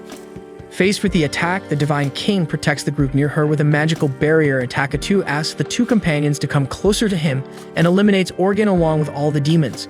Denora questions why he asked them to stay so close, and he argues that this way it's easier to protect both. As for the goddess, Theodisia asks if it wouldn't be better to finish her off too, but Takatu thinks there's no reason for that since she wasn't hostile to him. Amidst this madness, Oi Hayanos arrives with her new servant, Hanakawa, and tries to reassure the guy, stating that they won't die because of this explosive magic rain, as main characters are always protected by the plot to fulfill their role in the story. Upon reaching the group in the tower, she asks Rick if he knows Yogiri Takatu, but the warrior says it's not a good time for that. Oi agrees, and analyzing the guy, she discovers that he has just become the sword master, and Rick remembers that Urabe had mentioned something like that. Then she explains that all he has to do is pierce Vanahado with the Or's sword to resolve the situation, and Rick doesn't understand how this strange girl knows all of this. However, it's not the time to think too much, so he advances against the goddess and impales her with his magical weapon. Next, Oi looks for Takatu again, and Hanakawa can't stop crying because he's sure the guy will erase him as soon as he has the chance. Still, the dust settles and the protagonist appears with the two girls, so Oi tries to analyze him with her eye, but some glitch in the system prevents that from happening. Soon, she needles in distress and notes that Yogiri Takatu is the final destination of all destinies in the form of a man. For this reason, she questions alone how Cheyenne had the courage to summon such a being to that place. Denora notices the arrival of the two guys and asks what Hanakawa is doing there, and the healer quickly puts the blame on Aoi, who is vomiting lunch on the floor. Takatu comments that maybe she's sick, and Oi herself says she'll be okay after a rest, apologizing for a reason Takatu doesn't understand. She explains that she came to return this guy back to them since they were classmates. As the group responds that they don't want Hanakawa back, she says she'll get rid of him right there, kicking him out shortly afterward. While Hanakawa confesses that he's developing a special taste for girls who humiliate him, Takatu asks how he managed to escape from the forest with a collar, and he confesses that he didn't mention that the collar's effect doesn't last forever. At dawn, Rick asks why Theodisia killed the sword master, and she fearlessly replies that she only avenged her people. As Rick is now the master and fearing that the half-demon might attack him too, tensions rise again, but Takatu calms both of them, saying he'll help resolve this deadlock by taking them both underground. Rick innocently asks what Yogiri could do in this situation as he has no abilities, and the Divine King tells the boy to watch how he speaks because Takatu was the one who defeated the god of darkness and his army. Faced with this, the sword master asks who he really is, and Takatu answers that he's an ordinary high school student who was summoned by a sage to this strange world. No one takes the boy too seriously, but soon everyone decides to go to the royal capital, each for their own reason, and Theodisia reveals she will look for her sister Euphemia there. Takatu recalls hearing that name somewhere, and the half-demon asks for information about it. As for the Divine King, she will return to the sanctuary in the royal capital since 1,000 years have passed, and her lineage may have been extinct, while Rick will return to his home in the same city and offers to go with Denura and Takatu, but the two choose to travel alone. Soon after, we return to one of the students who didn't pick up the battle song, Ayaka Shinozaki. Alongside her classmate, Yuichiro Kiryu, both were killed by the dragon in the first episode. A mysterious artificial intelligence reveals to her that she is an android, a personality unit. But beyond that, she hears in her head this artificial intelligence is saying various things at the same time, apparently to other people as well. Finally, the AI asks if she wants to remain in this imitation human form or if she prefers to rid herself of restrictions and take the next step. Angry for being used as bait, Ayaka reveals that she doesn't want to die in this way. So the system removes her limitations and enables her as a battle unit, informing her that she needs to retrieve a large amount of materials and the dragon's mass would be enough to facilitate the android's recovery. Thus, Ayaka tears off a piece of the monster and devours it. Meanwhile, Asaka is ranting because they didn't even provide a cook for her in her Alpha Omega investigation work while finishing her burnt rice. When Yogiri Takatu tastes the meal prepared by the teacher, he finds the rice tough but sticky at the same time. Asaka asks if that's how you treat someone who just cooked for you, but Yogiri still finds the food disgusting. The girl loses patience and exclaims that complaining about a woman's food is the least attractive thing a boy could say. However, the boy has no idea what it means to be attractive, so Asaka tells him to eat and say it's delicious. Thus, the boy swallows some more rice and claims it's delicious, while the cook herself feels like throwing up her own food. Next, the teacher reads her instruction sheet, saying she needs to provide a minimum of education for the child, but she has no idea how to do that, and she doesn't even know if she's getting paid for this job. But soon she tries to look on the bright side and prefers to think that teaching the basics to the kids shouldn't be difficult. So they both sit down to do some initial activities until a robotic girl enters the house to deliver supplies. Asaka asks if she happens to have any primary school books as well as a recipe book, a microwave, and a water filter. Maybe also a 43-inch smart TV with a video game, and lastly, the company of a little dog would be great. Paying attention to everything, the robot accepts the demands and leaves. Afterwards, Asaka takes a look at Yojiri's homework and calls him to get some fresh air. The woman finds it amazing that all this beautiful and peaceful scenery is beneath the surface, while the child finds it funny to have these floating materials everywhere. Despite the calm environment, Asaka fears she won't be able to return home alive from this job. Later, at the Institute of Life Forms Research, the teacher goes up to report on the June service and Shiraishi finds it incredible that the woman survived the first month. Asaka claims she needs more people down there to handle so much work, but the scientist informs her that everyone asked for a way out of this job after the first day, so the teacher will have to deal with everything. He adds that he doesn't understand why people hate this job so much, so he asks Asaka if she hates it too. Without hesitation, she states that she detests it, and therefore, the researcher responds that he can make her effort worthwhile. Asaka opens an envelope given with a bunch of money, but she rants because all that money is useless down there. At that moment, the scientist is surprised by the woman's reaction and informs her that she can leave whenever she wants. So she is even more upset for not being told earlier, and Shiraishi responds that he didn't know that would be necessary because he thought she would have left on the first day of service. Anyway, since she can leave, Asaka wants to know who will keep an eye on the child, and the contractor reveals that the robots take care of everything, including cooking. So the woman leaves immediately to take a few days off. However, she soon wakes up in an unknown place, trying to remember how she ended up there. She recalls taking a stroll through the city, eating like a cow, buying some clothes, and finally spending a night in a 5-star hotel. Therefore, she has no idea how she ended up in this cell. Soon, a voice informs her that they don't intend to harm her, and they are an organization that isolates calamities to prevent them from causing harm to the world.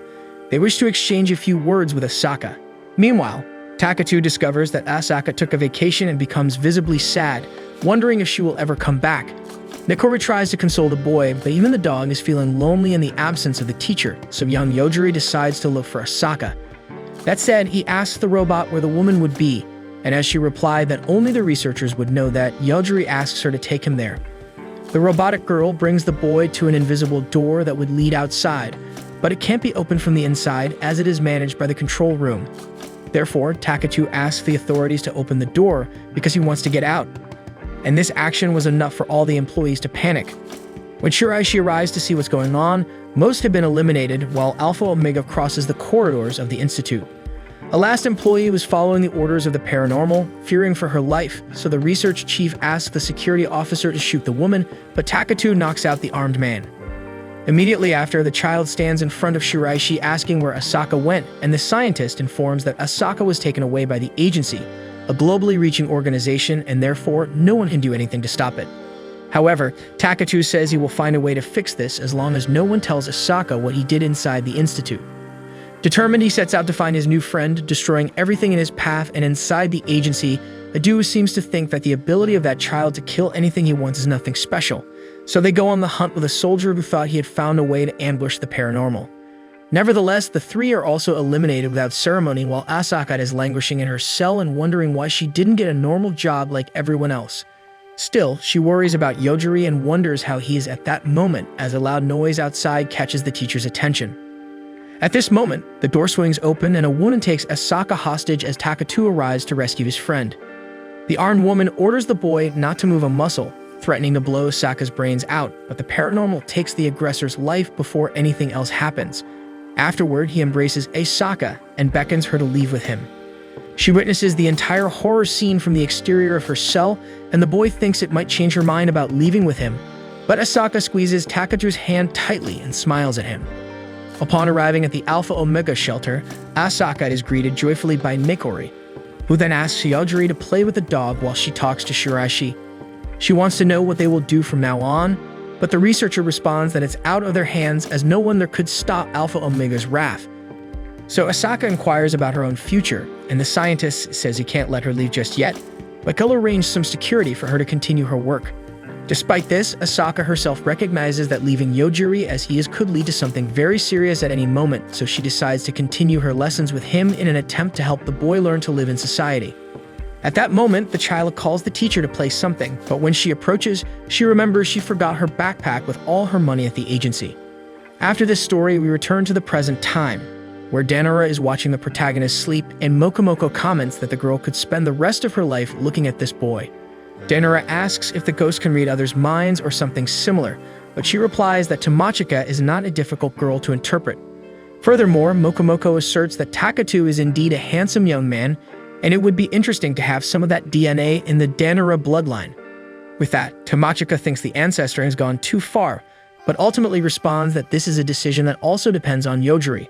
At that moment, the boy wakes up and asks what decision they are talking about, so Danora avoids the topic and reminds them that they are in front of the royal capital, then asks what should be done now. But before any decision is made, the group notices they are surrounded by city authorities, and as they exit upon the leader's orders, he introduces himself as Torx, chief of security at the southern central gate, and questions what these young people are doing there with a vehicle from the Immortal Corps.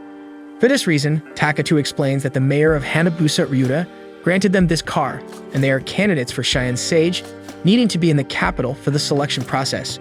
Therefore, Torx analyzes Takatu's gift to see if they are indeed Sage candidates, but even with the positive result of the paranormal talent, the chief of security states that this kind of forgery is too easy to do. Danora loses patience with the crude method of assessing a candidate, but at that moment, Takatu shows an artifact that makes all the officials kneel. And when the girl asks what that thing is, the protagonist explains that Rick instructed to show it if there were any problems in the royal capital, then passes one of those to Danora. Torx explains that it is an amulet with the emblem of the royal family, and behind it appears David, the youngest member of the royal family, adding that this amulet indicates that they are known to Richard or that they are knights of the Divine King. To prove they are knights, they need to show the sacred sword they received from the sword master, but the duo doesn't even remember any weapon of that kind. Therefore, David wants them to prove they are royal knights in a duel against him, because warriors of this level would never lose to someone who has no skill handling a weapon. With that said, Takatu and Danora discuss what to do, and it's decided that the girl would go on to the battle, and Yogiri would intervene if things got ugly. Soon, the duel begins, and Takatu analyzes that the noble's style is very orthodox, while Danora's seems different from everything, as Mokomoko informs that the Danora family's motto is to confuse the opponent with unexpected movements. For example, Tomochika is closing her left leg with her right, without the opponent noticing, and gradually walking toward him without giving any hint that she's doing so. At the same time, she's swinging the blade to make the rival lose the sense of distance between them. Next, Danora throws the dagger up, runs behind the confused noble, and kicks him in the groin from behind, winning the battle. But if that wasn't enough, the girl claims she can go ahead and take David's life to seal her victory. However, the little effort was enough, and Mokomoko celebrates with the certainty that Danora's fighting technique is like magic compared to the primitive methods of the Ice Kais. With the victory, the protagonists head to the capital, but Takatu is stopped by a magical barrier. David explains that they were built a long time ago by the High Mage Glacier, and that they can withstand any attack. Then the noble guides the duo through the city, where there were several explorers who came to face the underworld, from where the offspring of the god of darkness are trying to escape, and this made Danura realize that Albagarma was not the only evil god there. After that, David is dismissed from his guiding duties, while Takatu and Danura need to come up with an excuse for how they managed to escape the bus. But first, they have to decide whether they will forgive their classmates or not as soon as they find them. Soon, they meet with the king of Mani, the royal capital, and he announces that all sage candidates must participate in a second mission. But before he can explain further, one of the candidates named Shinya Ushio stands up against the sovereign, asking if they are servants to follow so many orders. Because of this audacity, the king cuts the candidate's fingers, who realizes that the time-freezing technique of Master Eroge is not invincible. Then the king sits back down and concludes by saying that in order to become sages, everyone will have to achieve great feats. In the sequence, we see a scene where wise Cheyenne approaches Aoi, but the girl is inconsolable because the wise summoned Takatu to this world, which means it's the end of everything and she didn't ask to be involved in this. After all, that's not a human, not even a living being.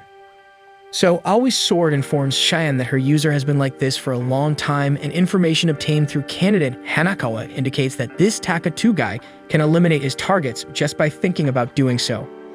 And speaking of the healer, he's throwing a tantrum in front of Lute, saying that Yogiri Takatu can finish off anyone in the blink of an eye.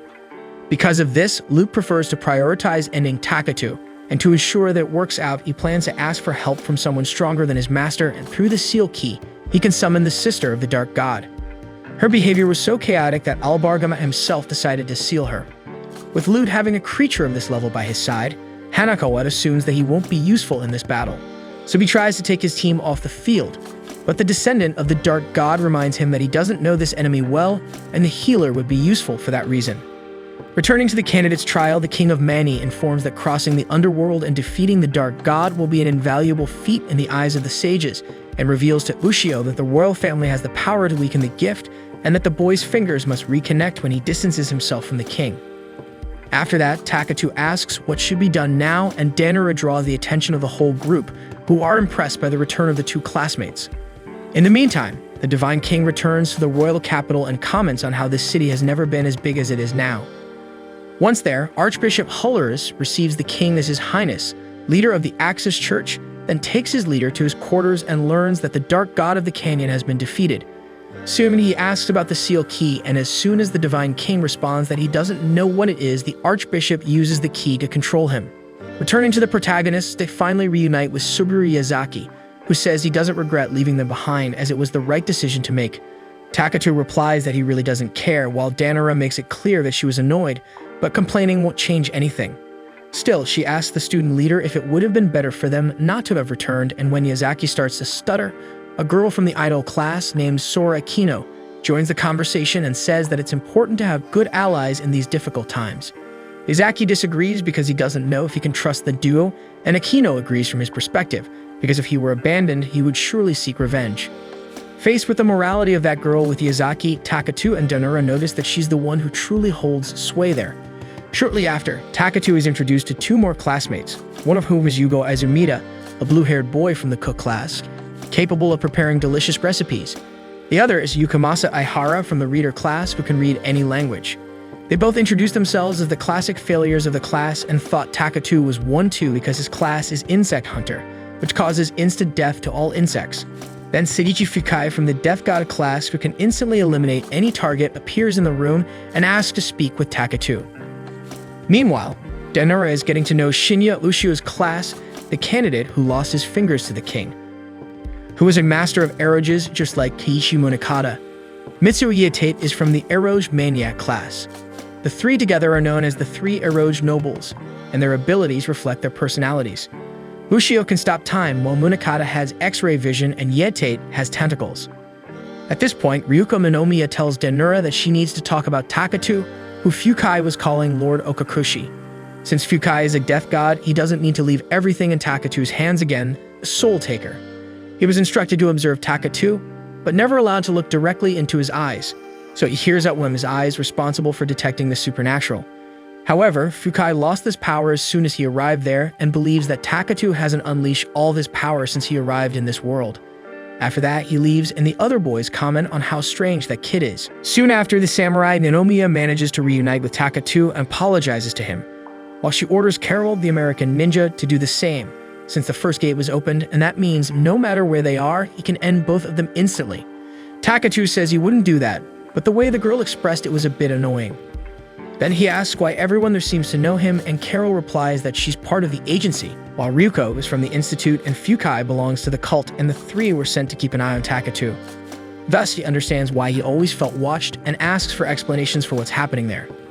Elsewhere, Euphemia is alone, reflecting on where her older sister Theo might be, until one of Lane's memories emerges and attacks the girl, claiming that Euphemia is the last part she needs to become the heir of the original blood. Back to Denura, she and Takatu discover that the group leader, Sora Akino, is an idol who possesses the ability of the vow, where she prevents the target from using their gift, and if the person breaks that vow, they will depart from this world immediately. So Takatu explains that he's there to meet Wise Cyan, because she might know something about how to get back home. But apparently, the only way to get her attention is by achieving something great, as the King of Mani said. Therefore, Takatu believes that Asuka and Carol are on his side, and the two fully agree. Later, the girls from the group are gathered in the underworld, discussing the outfits that the team's seamstress, Runa Harufuji, made for them. Akina was wearing an outfit that looks nothing like something from the parallel world, but provides good defense, while Carol is in a not-so-subtle ninja tunic for her profession. Asuka is embarrassed about her kimono, and Yu Otani, the cheerleader class, is dressed appropriately. Finally, Denura is wearing armor from the self-centered blacksmith, a class with the ability to create weapons and protective equipment for personal use. Following that, the team's guide, Rick, appears, now the sword master. On the men's side, the guide is David, a member of the royal family because his family had the ability to seal things, suppressing low-level demons. Consultant Haruto Otori comments that it will be important to measure everyone's abilities, so he suggests that David try to suppress the group's power. The guide agrees and prepares to send everyone near the demons. Meanwhile, Rick realizes that he doesn't even need to be there to help because the girls are handling everything on their own, and Denura is surprised to discover that he is also a prince of the Mani Kingdom. To test his strength, Denura engages in a duel against some creatures, and with Mokomoko's help, they work together to easily defeat their enemies, leaving the entire group stunned. Takatu is avoiding drawing too much attention with his insta-death ability.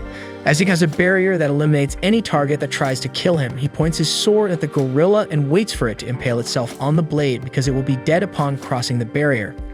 Everyone is impressed with Yogiri's ease in dealing with opponents, and David asks how he can avoid monster attacks so easily, moving like an amateur. Takatu ignores the question and asks the consultant if he should demonstrate his insect hunting ability, but Utoru responds that it's not necessary. During this mission, Lute and Hanakawa are in the middle of the capital, and the descendant of the Dark God is disguised as a woman to avoid recognition. The healer can't tolerate the boy in a wig because if he really wanted to pass as a woman, he would have to reset his entire personality to play the role properly. Lute comments on the city being full and asks if there's a festival or something similar, and Hanako responds that the boy looks like a country bumpkin in the big city by asking such a thing. Lute points out that the healer has been too relaxed since finding out he wouldn't be killed, and reveals that the Dark God's younger sister is somewhere nearby underground. As he doesn't know where the entrance to the underworld is, he needs to gather information first, and Hanako believes the tavern is the right place for that. As for Euphemia, she reflects on being an origin blood until a frightened horse appears in front of her, and the girl orders it to stop. Right behind, a child runs desperately after the animal until she sees it tamed by the woman in front of her. The little girl apologizes for not being able to control her horse, but as soon as she realizes who the child is, Euphemia bows and introduces herself. Since the girl has no name to provide, she decides to call herself Risley. Lute arrives at the tavern and asks the waitress if there's a festival in the city. She says that the Sage's candidates have already reached the 5th level of the underworld a few days after starting their conquest, so everyone is celebrating. After the woman leaves, Hanako observes the 3 nobles of Eroge and warns that it wouldn't be good to be seen by them. Then Lute uses a recognition blocker not to be noticed, and the healer thinks it's a good opportunity to approach the 3 without being seen. Speaking of the devil, Lucio is ranting about Takatu's arrival, who simply appeared out of nowhere, took all the beautiful girls, and left. Because of this, Munakata envies that Guy, and Yetate believes they deserve much more recognition for doing much more than him. At that moment, a girl approaches asking if everyone there is a Sage's candidate, and the boys think they're finally getting the attention of the girls, but soon find out it's Ayaka Shinakaze, the girl everyone left behind on the bus. She starts hitting Ushio, and his friends try to stop her, but without success. With one punch after another, Ayaka blows Ushio's head, warns that she'll get each of them every day, and tells them to inform the entire class. Analyzing the situation, Hanakawa imagines that the girl must be possessed for being left behind, and that means he is definitely a target too. Next, Cyan the Sage nullifies Lute's recognition magic and reaches Hanakawa. The boy tries to escape, saying he needs to gather information on how to get to the underworld, so Cyan decides to tell him everything. Lute tells the boy to calm down because nothing good will come from opposing that person, and Cyan wishes to ask questions about Takatu in exchange for the information she will provide. Even though she thinks it's safer to eliminate the boy to avoid more problems, she believes she could use him in some way. Lute warns that he will take care of Takatu, but Cyan taunts the boy, asking if a mere subordinate of the Dark God can handle it. Then she tells Hanakawa that no one needs him anymore and summons a heat ray toward him, but the spell turns into whipped cream. The healer asks the sage to explain about the underworld before getting rid of him, so she reveals that you can see entrances everywhere, and it's even possible to buy a ticket at the tavern. Hanakawa is frustrated for not realizing it was so easy, and then asks Cyan if she's not going to end him now.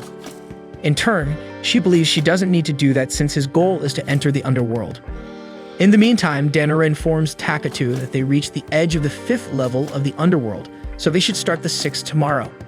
Takatu emphasizes that there's a dark god on the 7th level, but that everything should be fine as long as Cyan is present.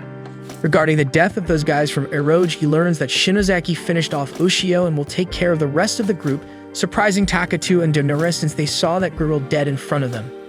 Meanwhile, Cyan is informed that the candidates are near the 6th level of the underworld. In response, she thinks it's too easy for them, so she intends to make things more difficult, but Yuichi reminds her that defeating the Dark God is not a simple task. As for Takatu, the leader doesn't know what to do yet. At the same time, Utori uses his problem-solving ability to find that place and asks the stage to extend the mission deadline. With that, Cyan says she can grant that wish as long as the consultant gets rid of Takatu. Meanwhile, the system was developing Ayaka with new abilities, this time imbuing her with techniques from the dragon language where her sense of evasion improves infinitely, allowing her to fly and attack with the characteristics of the mythological creature. Amidst this, the girl was informed that the sniper had been found, and she immediately flew towards the enemy, finding atop a tower a boy named Ryona Shirayama, from the gorilla class, who claims that if he doesn't defeat Ayaka today, he won't be able to sleep in peace anymore. Thus, Ryona punches Ayaka's shield several times, but the girl uses the dragon's claw and removes one of the opponent's arms.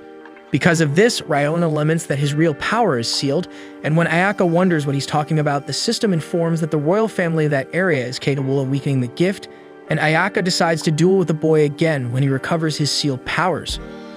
Far from there, Lute and Hanakawa enter the underworld, and the descendant of the god of darkness imagines that his master's sister must be on the top floor.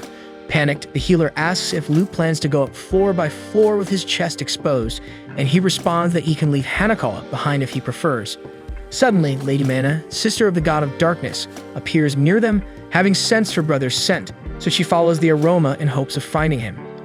As the dark forces gather strength, the leader of the Black Garden Assassin Guild, Ryusuke Mayanaga, receives an order to eliminate Yogiri Takatu. He, along with Danura, is hiding in an inn, and Yogiri shows in a vase of flowers that he is learning to control his power, which might be important when they gather information from the sage. Besides that, Danura asks if he's going to continue lying down all day, but Takatu responds that he took a walk around the city. By the way, he felt like he was being watched by someone during his stroll, so he asks his friend for help. Back to Lute, the sister of the god of darkness reveals that she is sealed in the underworld, and she doesn't know why, but since it was her brother who left her there, she believes he must have had a good reason for it. Curiously, Hanakawa asks how she can reach the door of the underworld since it's sealed, and the entity replies that her kind brother created a dungeon so free that she could leave whenever she wanted. Attentive to this, Lute presumes that the god of darkness used all of his power to hold mana there, but even that wasn't enough. By the way, Mana sensed her brother's scent on Lute, so she wants to know if the child possesses Albagarma's belongings. Starting to get scared by the woman's strange demeanor, Lute hands the sealing key to Mana, who is delighted. Back to Ayaka, she informs the system that she found the king's chamber and an individual who seems to be the sovereign. Soon, she blasts through the tower wall where the king of Mani is lodged, and he wants to know who the hell this intruder is. Paying no mind, Ayaka says that the seal to weaken the gift is a nuisance, so she wants it deactivated. The king tries to attack the combat unit, but her dragon scale repels his powerful magic, and she retaliates with the dragon's fang, executing the monarch without ceremony and even mocking the fact that he died too easily for someone so confident. Next, she asks the girl who was accompanying the man if he was the king, and as soon as she confirms it, Asaka tells her that the seal must be deactivated with his death. Meanwhile, Mana leads the two adventurers to a bizarre place full of children generated by her and her brother. Hanakawa asks what's going on, but Lute explains that it's not what he's thinking, and that these offspring were generated by Mana's imagination. Continuing her attack, Ayaka arrives where her enemy, Riona, was interned under the care of nurse Akari Misano.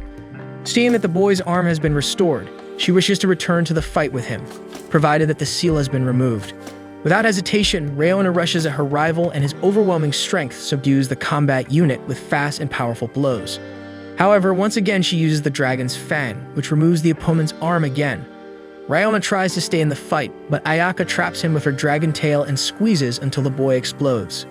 Elsewhere, Takatu and Danura are walking through the city, alert to any strange movements, and the protagonist is thinking of eliminating a pursuer to find out where he's from.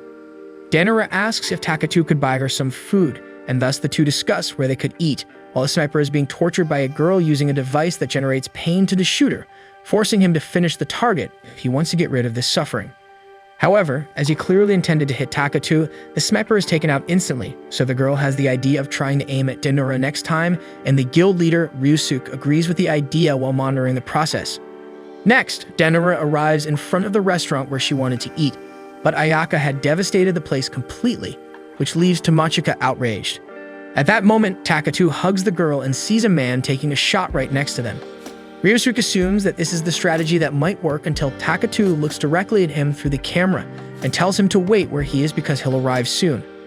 To help in the search for enemies, Mokomoko discovers the origin of the electromagnetic waves, and as the enemy tries to flee in his helicopter, Takatu nullifies the propellers, and as Ryusuke activates his parachute, Danura throws him on the ground with force.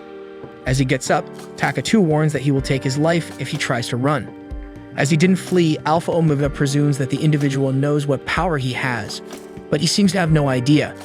In the meantime, Mokomoko shows him a spirit that tried to attack the group, asking if that's what he was looking for, and Ryoshu can't understand how the spirit princess was defeated, because it's an ultimate spirit that rules over all others. Calmly, Mokomoko replies that there is no spirit that can stand up to her, and Danura observes that it's the first useful thing the ancestor does, and she's already acting so high and mighty.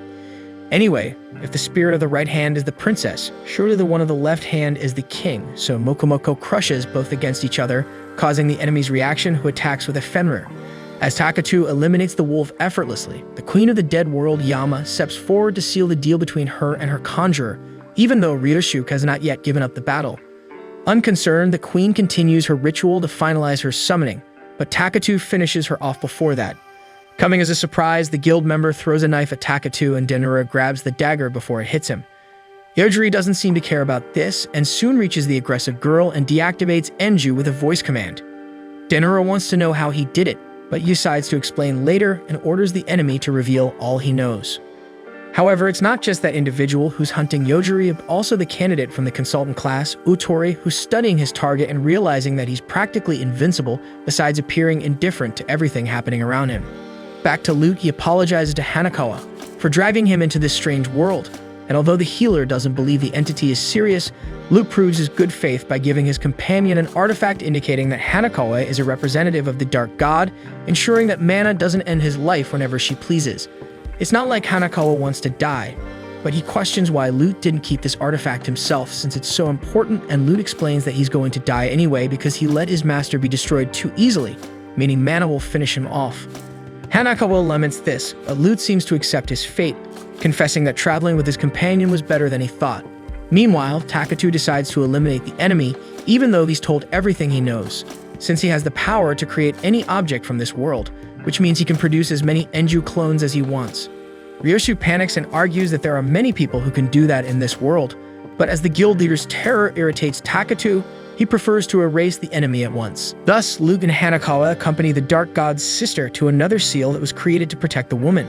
Hanakawa sees no sense in a seal that the person can break out of at any time, and at that moment a keyhole appears before him with the frame of the artifact he received. Back at the hotel, Takatu explains that Enju Sumeraji was a friend he used to play with when he was little, and this robot was created with her as a model, a robot created to kill Takatu. Now, his wish is to give his friend the rest she deserves, finally. With this statement, Danara thinks the girl has died, but Yogiri explains that she's certainly doing fine somewhere, eating sweets in bed while reading a magazine. So Danara says it doesn't make sense for the boy to talk about her like that if his friend is so calm in life, so Takatu explains that he was talking about the robot because he doesn't want an android like Enju wandering around. In the meantime, Ayaka continues relentless in her goal, this time facing off against Yugo Izumida. She advances against him and Yugo manages to cut the girl's arm, who believed the dragon's scale blocked everything. However, being from the cook class, Yugo is capable of cutting any kind of ingredient that exists. Irritated, Ayaka uses the dragon claw to cut the cook into pieces, but his cooking skills make him make use of every piece of himself to serve several dishes at once, so each part of his body becomes a clone. Yugo intends to make a dragon stew for dinner, but Aihara reads that the fate of those two will be very different from what was planned because, according to her reading, Ayaka's flames will roast the cook until he turns to dust. As predicted, the combat unit dodges Yugo's attack and covers the entire territory with its fire. Several meters away, Mokomoko uses his vision 6 times sharper than normal to spot the boy's classmate, Ayaka Shinozaki, but at that moment she flies away with her wings. Faced with the catastrophe, the leader of the candidates, Sora, assesses that they are only 18 units because 8 have already been annihilated by Ayaka. Everyone present there is desperate with the strength of that enemy, but Sora believes that Ayaka has been able to eliminate the students because she's picking them off one by one, although Danara recalls that the 3 Eroge nobles were destroyed in the blink of an eye. So Sora reveals finally that they have been ordered to leave the kingdom immediately because it will be ruined at any moment. Therefore, to fulfill the objective, the leader orders everyone to descend to the underworld now to end this soon. Thus, Takatu and Danara present themselves on the 6th floor of the dungeon, and David accompanies the duo after volunteering because he wanted to see the 6th floor with his own eyes. Still, Takatu asks the noble to be careful, but he thinks everything will be fine because the only thing they need to do is defeat the Dark God. Meanwhile, Rumiko Jugasaki from the accountant class counts exactly 597 enemies gathering to face the adventurers, who have no choice but to confront the army. But as this class is useless in combat, Suguru Yazaki takes the lead and attacks the enemy forces in formation. The candidates show their might and take down the monsters one by one. During the war, Lute tells Mana that her brother, Albagarma, died and that's why he seeks revenge. Mana responds that she will avenge that, but first she needs to give birth to her brother. So she steals Lute's 2 arms to materialize part of the Dark God. Then she intends to take the descendant's brain, but Hanakawa begs for him to be spared. Mana promises to spare Lute as long as the healer opens the seal, and that's what he does. Meanwhile, the candidates celebrate their victory with a feast. Rumiko asks Danara if Takatu is her type as she seems interested in him. However, Danara avoids the topic and goes to look for his friend. Isolated, Yogiri sees David staggering before him, completely out of it. Following the noble, he prevents him from touching a strange energy in a crater. At the banquet, Utori is celebrating their arrival without major issues, but Cheyenne thinks that's exactly the problem. True sages shouldn't be able to complete the course with such easy objectives.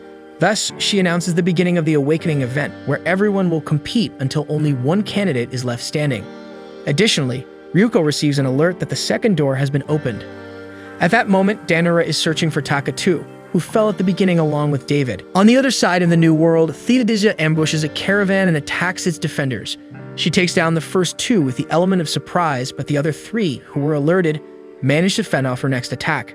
The mage who invoked the magic shield used the energy of the 4 half-demons to protect himself, which enrages Theodisia at the audacity of treating her kin like that. Therefore, she casts a spell of fire so powerful that it breaks through the men's barrier, causing them to flee after becoming vulnerable. With victory secured, Theodisia opens the barrels and sees the captured half-demons, while one of the men who tried to escape is slaughtered by her younger sister, Euphemia. Behind them, a carriage approaches down the road. Turning to the candidates for Sage, Cheyenne warns that the event will begin in an hour, and those who haven't eliminated anyone an hour after the start will be killed, along with those who leave the castle walls. The survivor will be the winner. Fukai challenges the sage and retorts that in that case, she should die. Unconcerned, Cheyenne warns that it doesn't matter because if he manages to kill her, the judgment will end.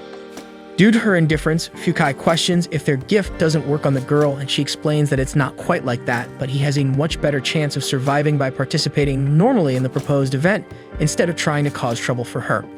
However, Fukai doesn't listen and uses his instant-death ability on Cheyenne, who indeed loses her life but regains it instantly. Fukai uses his power several times in a row, but as Cheyenne levels up in second intervals, she fully recovers each time she's hit by the ability. Faced with this, as Fukai doesn't stop insisting, Cheyenne grows tired and bursts his head like a balloon while instructing the remaining competitors to prepare themselves. Meanwhile, Danora is searching for Takatu until Jugasaki and Shijo ask for help from their friend. At that moment, we see the protagonist falling from the abyss with David in his arms as Asaka tells little Yogiri about a book she read long ago that spoke of a being that surpassed humans, with the word ethos appearing in the story. In the case of the book, this word was translated as character, because it's impossible to apply the fundamentals of human morals and ethics to these beings, so they must create their own code of conduct. However, Takatu must be aware that being able to do everything doesn't mean he should go around doing whatever he wants. On the contrary, he must reflect deeply to decide what character he wishes to possess, so that it guides his actions in the most dignified manner. However, if Takatu follows the rules he set, he will die instantly, and he promised to return Danora to the original world, so he suppresses his own impulse and gently lands on the 7th layer. Nearby, the disappearance of the seal makes Mana interpret that her brother gave her permission to leave, so Hanakawa asks if he can leave as well. Considering the request, Mana foresees that she will soon get irritated if she continues to look at that guy's ugly face, so she allows him to depart. The healer tries to escape with loot, but Mana's body had expanded to encompass the entire palace, and the ground had softened to the point of impeding walking. Seeing no way out, Luke kicks his friend out, since he has free passage through the underworld, and is devoured by the body of the Dark God's sister. Far away inside the mysterious carriage, little Risley explains to Theodisia that her sister has become an origin blood, and as Euphemia can sense the presence of her people, they decided to continue searching for him.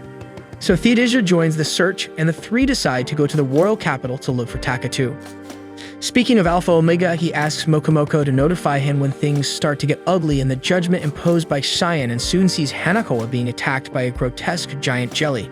The healer falls before the boy, who remembers having said he would kill Hanakawa the next time he found him, but he begs Takatu to deal with the blue goo before anything else.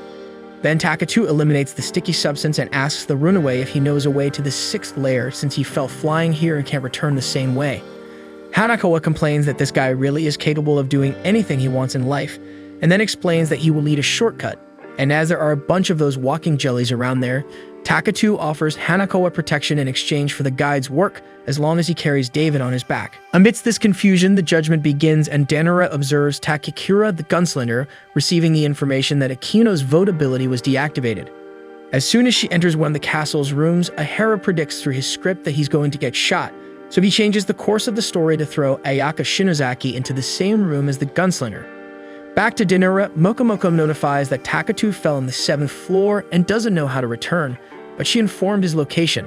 Danora understands and remembers that no system was installed in her, so it should be fine to hide there until the shots heard in the castle indicate that the battle has finally begun. Mokomoko explains that people are acting through the system, which makes them much more aggressive. Meanwhile, Hanakawa reaches the desired location and informs that he will leave the 2 on the 6th floor and return to the 1st, but Takatu reminds him that he can't operate that thing without the healer, so he must go along. Following the script, Ihara reaches a metal door and tries to open it, but fails. But as he turns around, he reads that Takatu and Hanakawa are about to enter through there with David on their backs, and he thinks this is a good opportunity to kill all of them at once. Therefore, he manipulates the script to collapse the ceiling and crush the 3, but the book always led to Ihara's death result, regardless of what he wrote. Enraged, she tears out the page to try to rewrite his fate, but at that moment, Takatu arrives and finishes the job. Hanakawa asks how this guy has the courage to erase a classmate out of nowhere, but Yogiri argues that he felt the intention to kill coming from him. Shortly after, they are notified that Hanakawa has been included in the judgment event, which means he is now trapped there. Because if he tries to escape, he will have to deal with Cheyenne. In the midst of this, Mei Hanamiya from the Sango class peacefully dreams in her bed with her kittens, who insist that the girl give up this contest and take them on a trip. However, someone named Arima asserts that she is lazily lying in their domain, and Mei wants to know why he didn't kill her. So Arima explains that he doesn't take pride in doing so, but he's willing to do what needs to be done. Therefore, he erases the bed where the girl was lying and drops a concrete block on top of her. In this way, Osamu Arima from the carpenter class thought he had gotten rid of the target, but Mai had used her teleportation to escape death and appear to the 2 assailants. She sees that Masahiro Abukawa from the teleporter class, was also in the midst of the fray, and he is surprised that the Santo class has abilities beyond eliminating demonic creatures. Next, he teleports litters of lava onto the girl, but she is immune to all attacks and soon delights in the total despair of her opponents as they realize there is no escape, especially after being so full of themselves. So she delivers the perfect Santo punch to the teleporter, who evaporates instantly. Terrified, Arima asks what kind of power this is, and May explains that a few days before the school trip, she witnessed an insane magical battle between two cats. One of them ended up killing the girl with a beam of light, but they revived her and gave her powers through a connection with the cat god as an apology. Seeing that Mai possesses great strength, Arima argues that her classmate could end Cheyenne and prevent everyone from killing each other, but even though she agrees with that, the girl wouldn't want to destroy the sage and deprive herself of participating in such an exciting event. So May unleashes the Santo beam on the carpenter and evaporates him in the same way. At that moment, she receives notification that Hanakawa is in the game, and decides to kill him since she has the opportunity. Thus, she teleports to where her target is, and the healer soon begins to cry because of his classmate's Santa dress, imagining the sacred things that must exist beneath that dress. Disgusted, Mai attacks with the Santo punch, but Takatu stops her with a well-placed Denura elbow to the aggressor's rib. Hanakawa asks if he's not going to erase the girl, but Takatu responds that they weren't attacked in any way that would endanger their lives. Then May gets in touch with the cats and asks them to join the fun, but just as she was about to use the power of the two in the fight, Yogiri eliminates her classmate's magic source and leaves her powerless, so she quickly flees into the forest. At the same time, Taikakura and Ayaka engage in a mortal battle, and the android notes that her opponent can summon weapons at will. Outside, Denura is fed up with hiding, while Mokomoko feels that someone is there using the spirits and releasing them, and an electromagnetic disturbance is occurring, which will prevent her from contacting Takatu. Because of this, it would be better for the two not to stay put and be found, so they leave and come across several ghosts, while Mikochi emerges seeking her friend. She explains that she belongs to the necromancer class, while Denura wants to know where Jiyuna is, but her friend responds that she simply disappeared and tells her that she ended up there after encountering a spirit guide named Tayanu, a princess of an ancient species. Seeing that, Denura says she wants one like that because her spirit guide has a much stranger name. Mokomoko argues that her name is beautiful and jealousy makes her want to destroy Tayanu. However, Mikochi explains that the princess is only good for counting and therefore needs a more useful companion, like Mokomoko, so she possesses the spirit of the Denura family. Next, she attacks Tomachika and knocks down a gigantic tree with a blow because she's using Mokomoko's powers, which includes being in control of the battle armor the enemy is wearing. Then Mikochi activates the cleaning process of the garment, but before the magic happens, Takatu punches Hanakawa in the eye so he doesn't see Denura's armor dissolving. With the healer suffering on the ground, he approaches and clothes Denura with his jacket, and the girl thanks him for the help, although the timing of his friend isn't the best. Now, analyzing the opponent, Takatu realizes that Mokomoko is trapped inside Mikochi's body, but since she's a threat, he has no choice but to eliminate his classmate. In another part of the forest, Yazaki gathered a group to strengthen themselves enough to face the sage and tries to get Akino to join the team. But the idol class candidate refuses and taunts by saying that the boy is offended because she took his leadership. In response, Yazaki orders his team to surround the girl and attack, but at that moment she summons fanatical fans who are capable of doing anything for their idol, including exploding themselves with their enemies. After Yazaki retreats, Utori realizes that there's no chance of facing that enemy until blue slimes appear and attack the girls around him. The consultant notes that he'll have to use his secret weapon and flies with bird wings, but instead of helping his classmates, he flies up high and sees that the situation is really bad over there. Back in Mikochi, she feels deep within her the dread of Mokomoko, who is terrified by the arrival of a strange being offering the girl the true power of a necromancer through awakening, if Mikochi abandons the source of her fear. So she banishes Mokomoko and feels the surge of power coursing through her entire body as she declares that the whole world will bow at her feet. However, when she unleashes all her necromantic energy mass, Takatu eliminates the monster formed alongside its host. Mokomoko starts apologizing for everything that's happened, but Denura just wants her clothes back. Then she mourns her friend's departure but understands that one has to do what needs to be done, so it's time to lift her head and move forward. With this in mind, Takatu takes advantage of Hanakawa's presence to try to escape the battlefield, even though Cheyenne notices and comes to attack the group. Hanakawa pleads with the guy to rethink this idea because he has no guarantee that he'll be spared in this whole ordeal. So Takatu promises to avenge his colleague's death, which makes him even more desperate. At that moment, Ayaka finally knocks down Takakura, who desperately tries to find a weapon capable of defeating her opponent, but before she could be killed, a container with liquid is summoned in front of them. Meanwhile, Ryuko and Carol manage to catch up with Takatu's group and decide to join them, but at the same time, a red mass takes over the environment, soon exploding into catastrophic proportions. Next week, we'll have more of this anime as soon as the new episode is released, so go ahead and subscribe to the channel, and don't forget to hit the like button below to support this video. See you guys.